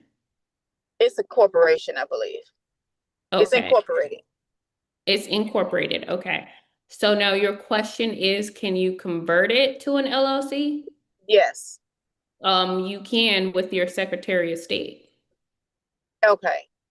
Okay, so that is possible. Okay. And what was the other question? I was kind of listening to some of the others, so I did learn a lot today. Of course. Yes, Listen, that's what the block party is for. exactly. I love it. Yes. So yeah. And so what was the other question I was gonna ask? Something else I was gonna ask. I also want to do a non-for-profit as well. And the non-for-profit, I will still do it as an LLC, correct? The not so if you want to do a nonprofit, Mm-hmm. it just depends, right? Do you want to do a traditional one through your Secretary of State, or do you want to do the 508c1a designated trust? That one right there, the 508. Oh, okay. Yeah, And so then you'll just go inside of the program and under 508 nonprofit, you can set up that trust as your nonprofit and customize it for whatever nonprofit activity you plan on carrying out for your organization. oh, you saying the S corp? No, you said nonprofit. We didn't say Right, nothing about S nonprofit. Yeah, corp. yeah. Okay, Right. I'm mixing Yeah. things together. And You're so, right. You're yeah, right. We're not talking about S corp no more. right. Okay, okay. So the non-for-profit one is the one where I want to be able to like feed the homeless, things of that nature, and maybe some other things as well under that particular umbrella. So you were saying that I'm not in front of it. I'm sitting in my That's car. fine. So I So park, so I would. you're gonna set it up as a charity, and then Mhm. under the purpose and intent, that's where you're gonna put what the charitable activity is. So that's where you're gonna put that you're going to be, providing food or whatever Right. services you're gonna be providing, yeah, and Okay. to whatever community it is, absolutely. Okay. Now also too, because I haven't been had an opportunity yet to like really log in to find the different files, but now that I was able to change my password, I can get in now. So and when would the next time you will be like allowing us to like come in or For like so our next workshop, so we have master classes. mhm. So you can come in for the master classes, but that's more of us teaching you something. So like we're going to be gathering together on Thursday for the master class, but our educator Brian Dorsey is going to be teaching on funding. So it's not going to be like a session like this. Okay. So these sessions, we do them like every 2 to 3 weeks. So every like 2 to 3 weeks. And then we have our workshops. So the workshop is a week long and we do Q&A sessions for every day of the workshop. So the workshop is July 6th to the 10th. Okay. All right. Mhm. Sounds good. Well, thank you so much. You're welcome, Ms. Faye. Thank you. Anita said, if the grantor is suddenly subject to a 5-year Medicare look back, how will that affect the trust that has been less than 5 years old? So it doesn't affect the trust. It only affects the assets that are in that person's personal name, right? So they are looking at what assets were transferred within the last 5 years. Next we have Stephanie. Hey, Stephanie, how are you? Hi, Christina. How are you? I'm well. Good. So I just had a quick question. So, Yes, ma'am. I have my family trust, and the only asset in there is the home. Um, so I heard you mention earlier to somebody that eventually you want the trust to be paying like the mortgage. I have a home equity line of credit, and then also all the bills for the property and the insurance, property tax, all of those things. Yes, that's So, correct. okay, so currently it's just holding the property. So how do Yeah. you, if right now that's all I'm going to have is the family trust until I can figure out the other aspects of the other two trusts, what do I need? I mean, trying to figure out how to ask this question. Is it okay to keep it where I personally still pay, or how do we fund the family trust to be able to pay the bills? I'm a W-2 salary. So I just didn't know like how that works. Yes. Okay, I totally understand. So right now, so first and foremost, you want to get a bank account for the trust. You don't want to commingle funds. The second thing is that if the trust doesn't generate its own income to where it can cover the liabilities for the property, then you are going to loan the money to the trust. So for example, if the liabilities are $2,000 and normally you would pay it on the personal side, then what you would do is you would loan those funds to the, sorry, hold on one second.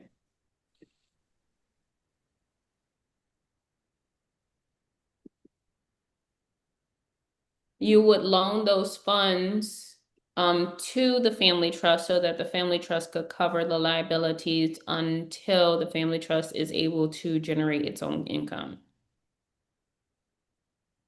Okay. Now, as far as like with my employer, I can actually I put any account with my direct deposit.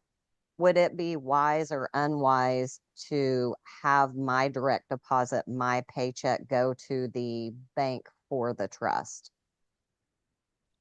I would not do that. So if your employer is not paying the trust directly, then those funds shouldn't be direct deposited into the family trust. So is your employer willing to update your W-9 so that they can pay an entity? That I Or, have not asked, and the reason I haven't is because they're really hard to get a hold of. You can only email them. There's no phone number.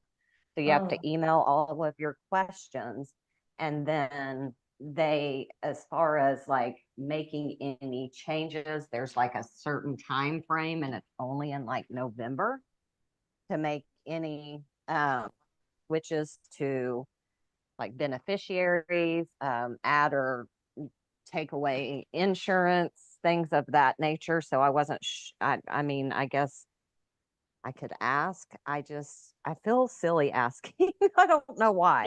no, don't feel silly asking. Now, I will tell you that it depends on your employer. Some employers are totally okay with it and they will update your W-9 so that they can pay your entity, pay your trust versus paying you. Okay. Usually those are smaller employers, smaller businesses, and not, the big 500, Fortune 500 companies. So it just depends on your employer if they're willing to do it or not. So if they are willing to do it, then that would be great for you to update it that way so that it can be cohesive to where you have that entity on file and then those funds are being direct deposited into the appropriate trust versus mixing it to where your W-2s in your personal name, but the bank account's in a trust. Okay.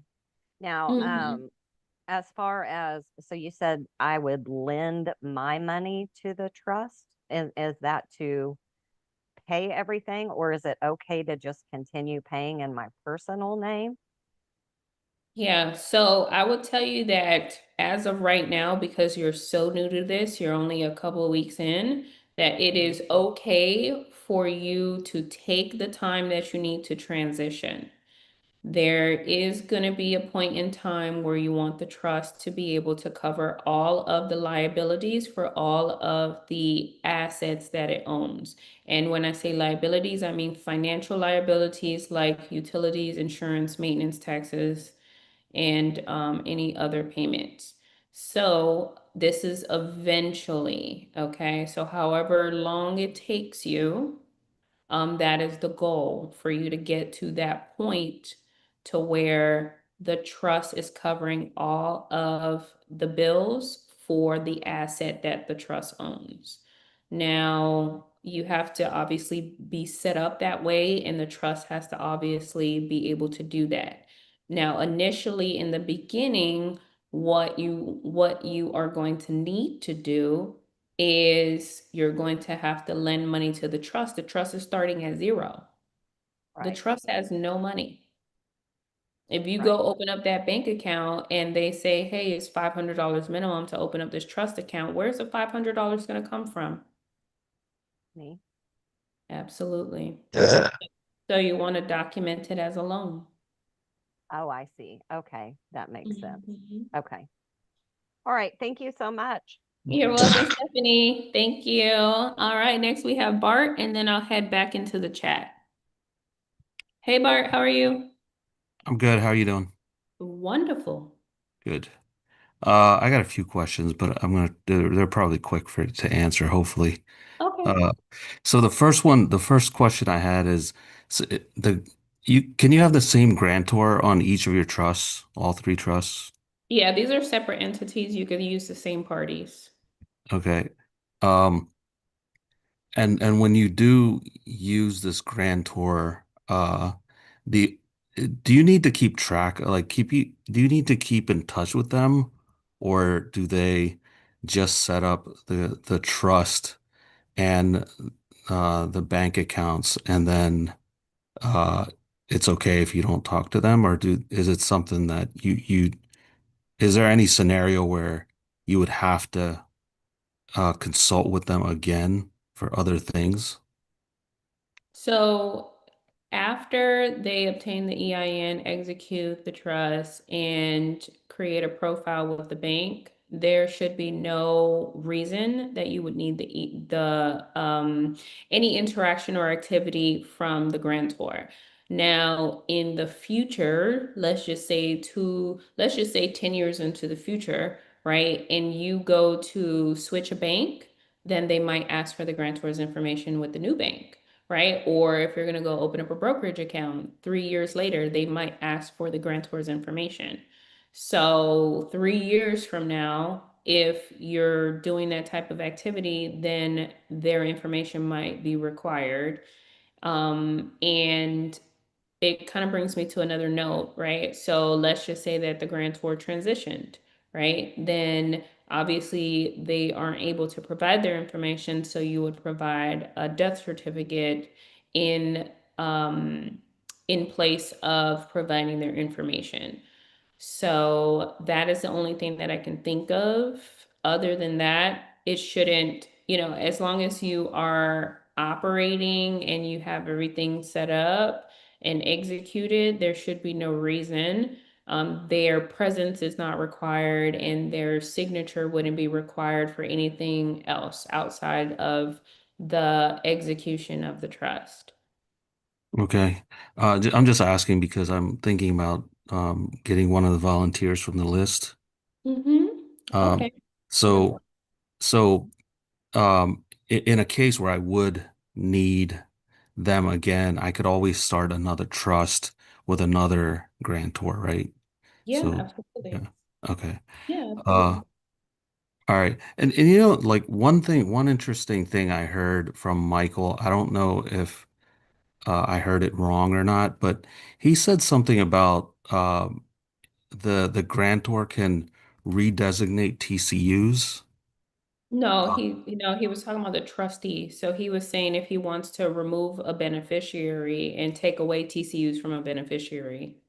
Oh, for the trustee can do that, right? The trustee is able to um, remove trust certificate units from a particular beneficiary, remove them from the trust, and then redistribute those TCUs. Okay. Okay. All right. And um I can if I wanted to, I could um put my don't put my W-2 income into the FBO, right? Yeah, so you can donate up to 60% of your annual gross income. And then I could just loan it to the family and the Yes, in the business, business. right? Correct. Yeah. What if I wanted that income back? How would is that allowed? Yes, it is allowed. Yeah, absolutely. So if you're loaning it, then you're automatically going to get it back. Okay. So if you're documenting it on a promissory note, the way we show you how to do it, then it's already structured for you to get it back from the trust. Uh, So I'm not saying I'm loaning it to the FBO, but Nope, you're but donating it to the right. FBO. But Yeah, so then that means that's a gift. It's like boom, like the FBO has it forever. okay. Like you're not getting it back. Okay. Right. hmm Yeah, Um and one last question. Uh is this recording online? it is. Uh whenever I log into my account, it would be there. Yes, it'll be Okay. there. So I haven't these questionnaires, these question answer sessions. I haven't seen them. Really? Okay. Yeah. I'm gonna talk to the team about that. I don't know where they are exactly, to be honest with you. All right. But These are on but YouTube. These are on YouTube, and then the other they stuff. are. Say that again. Yeah, the Q&A sessions are on YouTube, and then the workshop stuff is all in the wealthy trustee community workshop online program or whatever.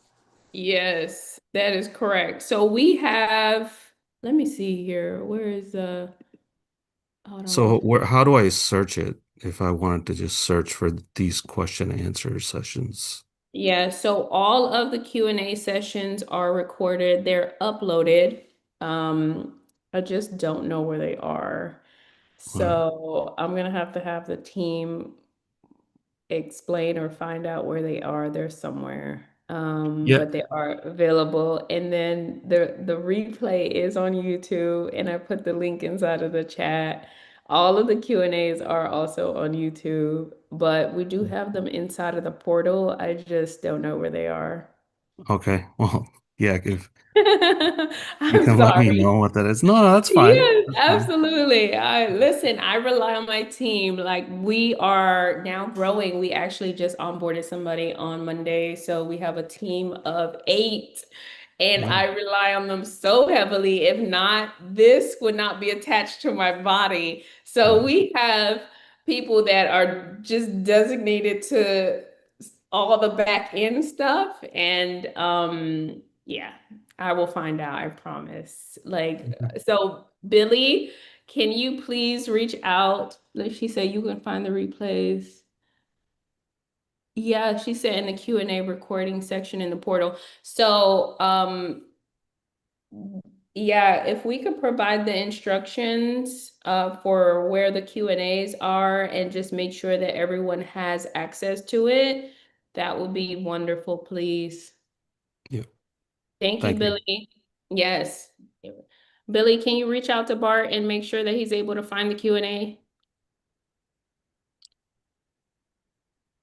Thank you. I appreciate it. She gave me a thumbs up, Bart. Yeah, I saw it. Billy is fantastic. Okay, so don't worry, you're in good hands. You're All in right. good hands. All right. I don't want to take up to your entire. I know Okay, thank you, Bart. I I know appreciate you're you. Thank hungry. you. Yeah, right. It's 8:51. I'm gonna have dinner at 9. And it's not Yeah. even dinner. It might be breakfast. It might be lunch. I don't know. It's my first meal. Hey, breakfast is good But anytime. right, exactly, exactly. No, I ordered lobster and Brussels sprouts. So I'm just eating those two things. I'm trying to lose some weight here so I can look good on the internet. All right. Thank you, Bar. I Have a appreciate good you. one. Yep. Okay, you Thanks. too. All right, next we have Miss P, and then I'm also gonna go back into the chat. But Miss P, how are you? Let me see the chat. Where did I leave off? Miss P, you on mute? Yes. Can you hear me? Yes, beautiful. How are you? I am good. This is my first time being in your live meeting. Woo woo. Okay, welcome in. Yeah, so I just signed up like 2 weeks ago. I really don't know how I found you, other than I was on YouTube and then I saw the word trust. I was thinking about trust. I think, these social, these different websites, they be listening to your conversations because I was talking about it and then it came up on YouTube. So I was listening to you and I'm like, yeah, she know what she's talking about. I signed up before I even completed your boot camp. Oh, So wow. yeah, Thank so you. I'm working my way through it now, but I had a Okay. question because um from I just relocated to the state of Texas from Georgia because I like Georgia. Georgia was good to me, but there were some things that I couldn't do. I didn't have the information for when it came down to really helping the community. And I found out in Texas it's a lot easier. So now I'm here. This is great timing before I sign a lot of contracts, is how to set things up to protect myself. And so my question is, when I sign the contracts and things, at first I was thinking, this is before Christina, before I Okay. said the rest of it. W-2 and myself, because I know when it come down to real estate, you could do more with W-2s than you can with self-employment, like the FHAs and conventionals and things of that nature. So that was my original plan, is to W-2 myself. And once I get paid, pay myself on payroll. But learning about trust, I think it kind of interrupted that thought. And so now I'm thinking to 1099, the trust. So is that the best? Is that the right strategy? Okay, are you trying to, okay, what is the outcome that you're trying to achieve? Well, once I get paid, I need to acquire more real estate. That's my thing. It's doing real estate. And so I'm looking at the 3% and the 1% down. Hey. Yes. Okay. Yes. Versus Okay, the so the so fif- are you trying to prove income so that you can close on real estate deals? yes, yes. Okay, so but when you're saying W-2 and 1099, are you talking about from an employer? Like how do you want to sign up with the employer as a So W-2 or a I'm 1099? gonna be I'm gonna be doing like personal care homes here in Texas.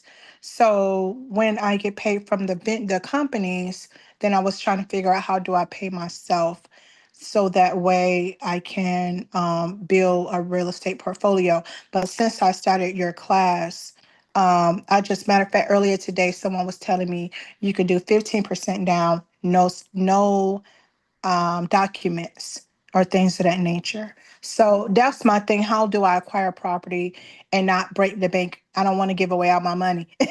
You know what Oh, I'm yes. saying? Yes. Yeah. Okay, that's a wonderful question. Mm-hmm.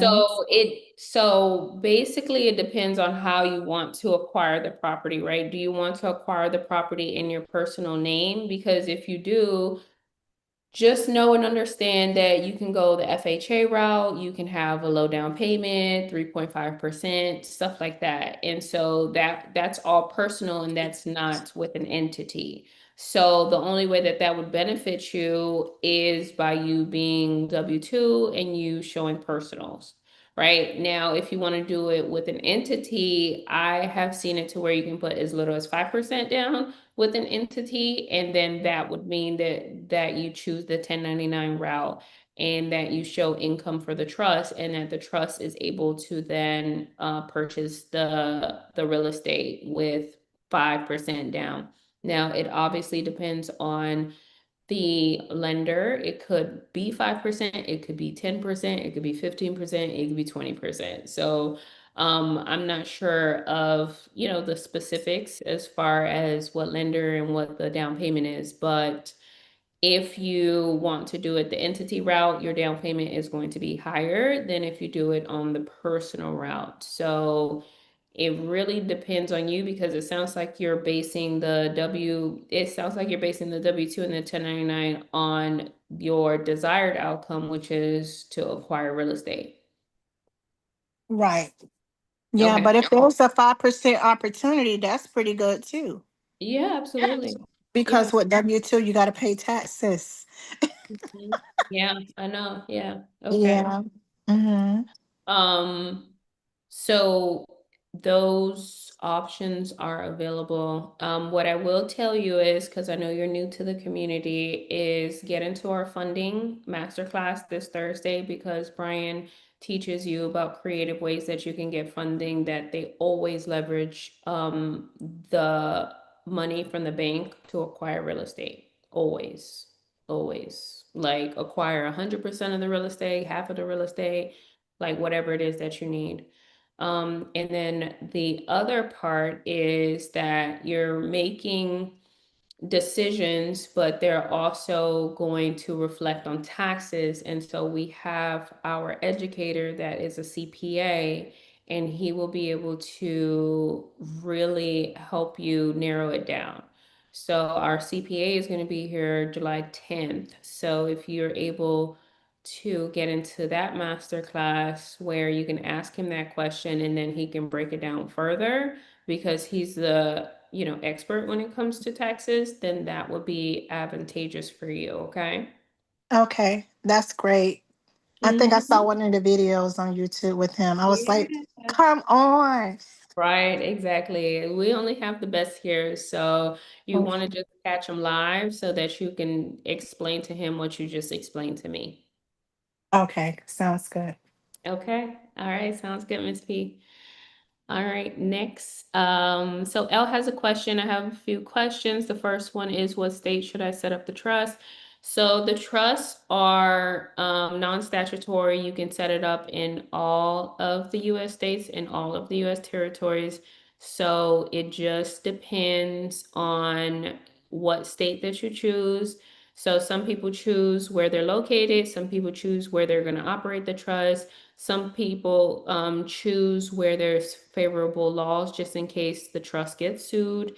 So it depends on you. So if you want to choose where there's favorable laws, then you would choose Wyoming is a really good state for you to consider. There's other states that I want you to do your research on too, like South Dakota and Nevada and Delaware.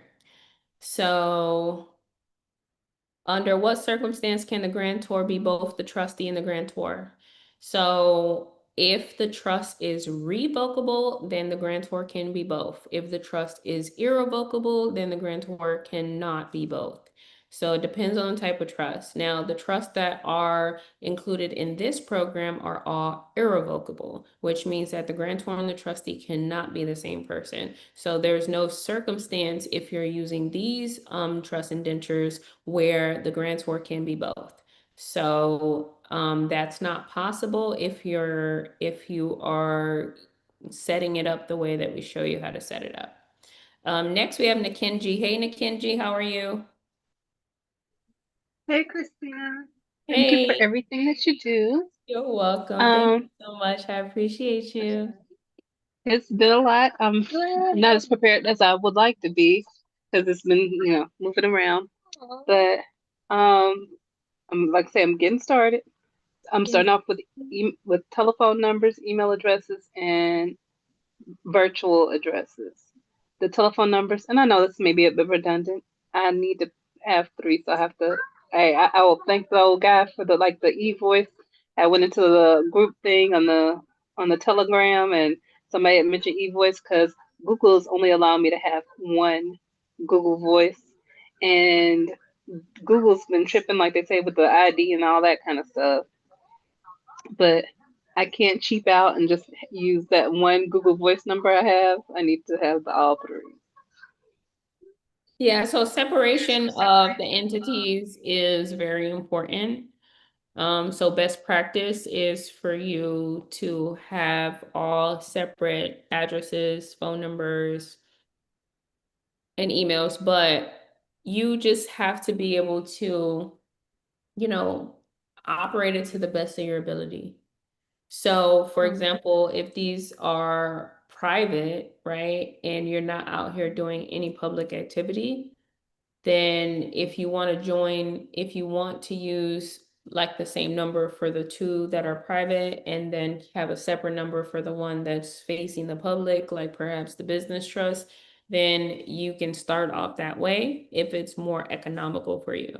So you just have to, we teach you what's best practice, but you also have to think about your capacity and what you're able to do because you're operating these three entities.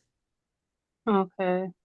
So temporarily, it's not just insane just to go ahead and use the one, but just for the ones that's not going to be public facing, and the only one that's going to be actually public facing is going to be the business trust because I'm going to be getting business credit with that one. The Correct. nonprofit, would the nonprofit need to get credit? No, it doesn't have to. Okay. So I'm thinking right now I'm just gonna mainly focus on the business trust that gets credit. And okay, just to verify, and I know this again is redundant, like somebody mentioned like having 50, trusts or whatever, just throw out a number for an example. So each of the 50 trusts, they all need to just stand alone and just set them up as needed. Okay. It's like having 50 humans. Okay. Yeah, that's just what it is. So that's why a lot of people they only are setting up trusts that they can, that's going to be easily manageable for them. Okay. Yeah. And then what I plan on doing with my personal trust is basically having, I guess right now for the most part, life insurance, eventually get a house, the house, um, I guess initially purchase it under the trust, have the trust purchase the house, or Mhm. Yeah, you can have the trust okay. directly purchase the house, but remember the trust has to qualify to purchase the house. Okay? Okay. And in the event, get someone to self finance the purchase of the house, I could get them to do under the trust without qualifying them, right? I'm sorry, the audio broke up. I didn't hear the question. I apologize. I had got a call in. Oh, I that's was what it saying, was. I didn't hear it. It just blacked out for a moment. yeah, in the event I'm able to get somebody to sell or finance the house, then that case I wouldn't need to qualify. So then in that event the trust could purchase it Yeah, directly then. And right. Yeah, because the seller is going to be the bank. Absolutely. okay. And then for the business trust, now don't want to try to push anything out there in the public, but this is what I'm doing. So I'm saying it, in the public right now. I'm investing in real estate. It's tokenized real estate. And so my understanding is I can purchase the tokenized real estate in an entity like a trust or a business. And so I would get the income and the tokenized real estate, then I normally change it over to Bitcoin, and from Bitcoin send it to Cash App, and from Cash App into my bank account. So how would that work with the trust? So Yeah, so I want you to talk to Ken because there's a better route. Cash App is not it. I did hear that, and I was like, and then when I told people about it, I was Not like, it. I know there's better ways to do it, There is but a I better don't know way. them. I just do I just do what I know how to do. Yeah, exactly. I know. So, sometimes when we don't know, you know, yeah, so you are familiar with Ken, right? I've heard of him and everything like that, but I'm not gonna say I'm not familiar with him. I know he's Oh, supposed to be the crypto guy. yeah, he's our crypto educator. So you need to get in contact with him. So one, you can go into the Telegram chat. Two, he has also a signal as well, where you can get in, but you need to communicate with Ken because there is a better way for you to do it. Now, I'm not a crypto expert in no way, shape, or form. So, but I know that Cash App is definitely not the way to go. And Cash App is going to give you I guess with the Cash App, I don't know if you set it up as a business or as a personal, It's but personal. yeah, no. Like, you're cashing out on that and they're going to charge you taxes on it. You're going to get a 1099. You know? Okay, and then that's gonna be ugly, ugly, ugly, because that's all I know how to do. And Yeah, then no. So get with Ken because there's other ways of doing it to where you're not triggering a taxable event because the way that you're doing it is not right. another issue I have is like as far as the taxes is concerned. So, the way I invested in the tokenized real estate is I took money from a credit card and I invested there, and I'm getting paid back from the tokenized real estate.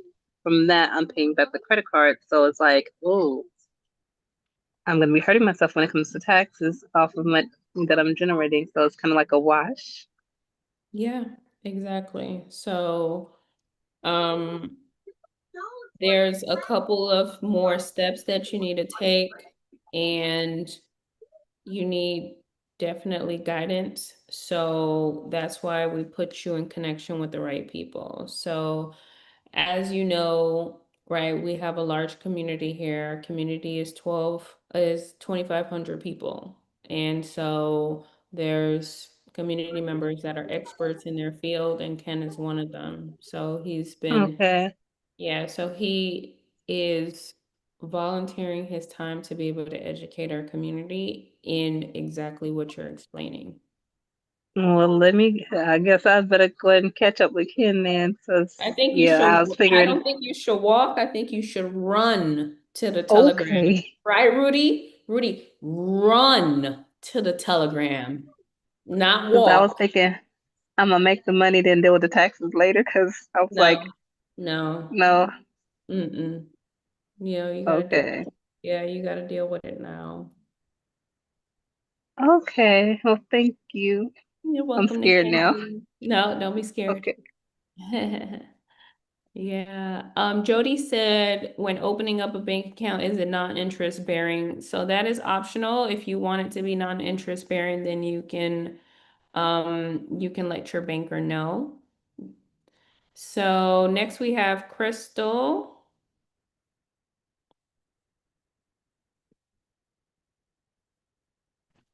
Good evening. Can you hear me? Yeah, how are you? Okay, good, good. I had a question last night. I was looking at the template for the business trust, and I was wondering why do we say, or why does it say this is not a corporation, this is not a LLC, this is not a da da da da da? Does that have to do with piercing issues, piercing the trust, or something else? Okay, so these are standard articles that we have inside of the declaration. So you are describing a section that we have inside of the declaration. And in the declaration, you have to declare what it is and you have to declare what it is not. So in the declaration, you're declaring that this contract is not a partnership. This contract is not a joint venture. This contract is not a corporation. This contract is not a limited liability partnership. This contract is not a limited liability company. But this contract is a trust by contract. So you have to declare what you're doing and what you intend on doing when you're setting up this contract. You're setting up a trust. Okay, so this is definitely not one of those things that you don't, it's not, you didn't say it was optional, but since I didn't understand it, I was like, let me just ask the nature of why it's in there. And it sounds like you're saying that's a basic foundational item that you need to declare. Yeah, it is. And the reason is for tax purposes, and the reason is to identify the structure. And when you are, and we're going based off of what society recognizes as a structured entity. So society recognizes sole proprietors, LLCs, LLPs, corporations, C corps, S corps, trusts, estates, things like that. And so we need to just identify, hey, society is going to recognize this contract as a trust. Okay, thank you so much. You're welcome, Crystal. All right, let me see. I'm going to check in the chat to see if I have any final questions. If not, we are going to wrap it up. We have been here for 2 hours and 12 minutes. So do I need an LLC? You do not need an LLC. If you would like to operate a business, you can establish a business trust and operate that business as a business trust. Now, if you already have an existing LLC, then what you can do is you want to protect that asset by removing yourself as the owner, and you want to have the business trust be the owner. So the next question is, what would be the reason that we would do an SS4 form for a foreign 98? So that is if you have a foreign grantor. So with these trusts, it is not required for the grantor to be domestic. The grantor can be foreign, meaning that they don't have a social security, they are not a US citizen. Okay, it's not required for a grantor to be a US citizen. So if your grantor is not a US citizen, then you would have to obtain a 98 number versus an EIN. So the next question that I see is, for the business to make 50,000 or over, you would have an S corp, or you can save on taxes 15.3, and you can pay yourself also. You can deduct what you use. Okay, thank you for that information. Is there any software that can help with the trust administration? Oh, that's a really good question. You are definitely going to use like a combination of different softwares, but mainly what we use is QuickBooks, and we use Monday.com. So some people use, what is the name of that other one? It's escaping me now. What is it called?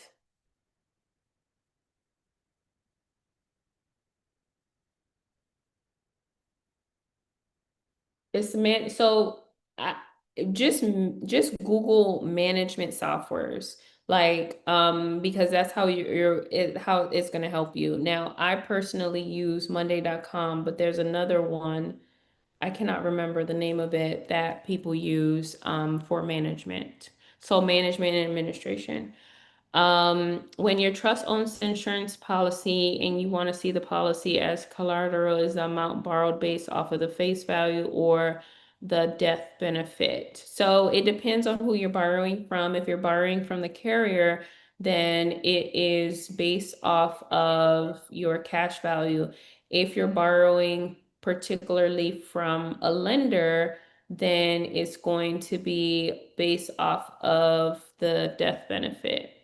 What would happen if the grantor passed away? So you are going to have to obtain the death certificate. It is going to be a part of your trust documents, and death certificates are public records. So you'll be able to find that.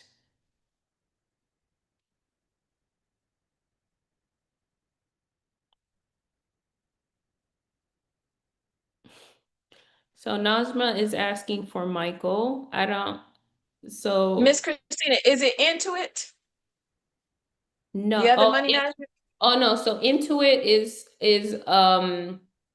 a part of QuickBooks. So QuickBooks, I Okay, guess, is gotcha. under Intuit, something like that. But Intuit and Okay, QuickBooks gotcha. are the same thing. But no, it's Okay. not. I can't remember what it's called. I'm so sorry. It escapes me right now. It's a management software. I think you guys should Google management software, but I told you what I use. I use Monday.com. How can we get into the Telegram? Okay, we got that. And then Ken is amazing. Ken is the bomb. Yes, he is. All right. And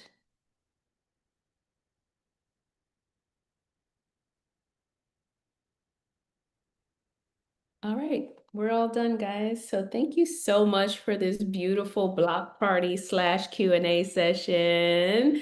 Hi, Rudy's wife. How are you? Hello, how are you? Hi, beautiful. Did he tell you I said hello? He Yes. told you? Okay. Rudy better tell you. Yeah. Yeah. So we got to get on the phone. Are you available tomorrow? After 7, is that okay? Okay. Yes. Yeah. Okay, sounds good. Awesome. Okay. Yeah, you're welcome. All right, guys. So I'm gonna go eat my first meal for the day. I love you guys so much. This block party was amazing. So I want to see you guys here on Thursday at 6 p.m. Eastern Standard Time, where we're gonna have a master class with our educator, Brian Dorsey. He is the founder of the Funding Playbook, and he's going to teach you all the steps so that you can obtain the money that you need for the trust. OPM, other people's money, the bank's money, okay? You don't have to use your own money in this space, and Brian's going to teach you this step by step, okay? And then after that, what else? After that, our next workshop is July 6th to the 10th, and then just keep an eye out for emails, SMS, for us posting inside of Telegram and for us posting inside of Facebook. And then our crypto master classes are every single Monday at 7 p.m. Eastern Standard Time with our educator, Ken. And keep an eye out for the calendar because we have upcoming events in July. So without further ado, I love you guys so much.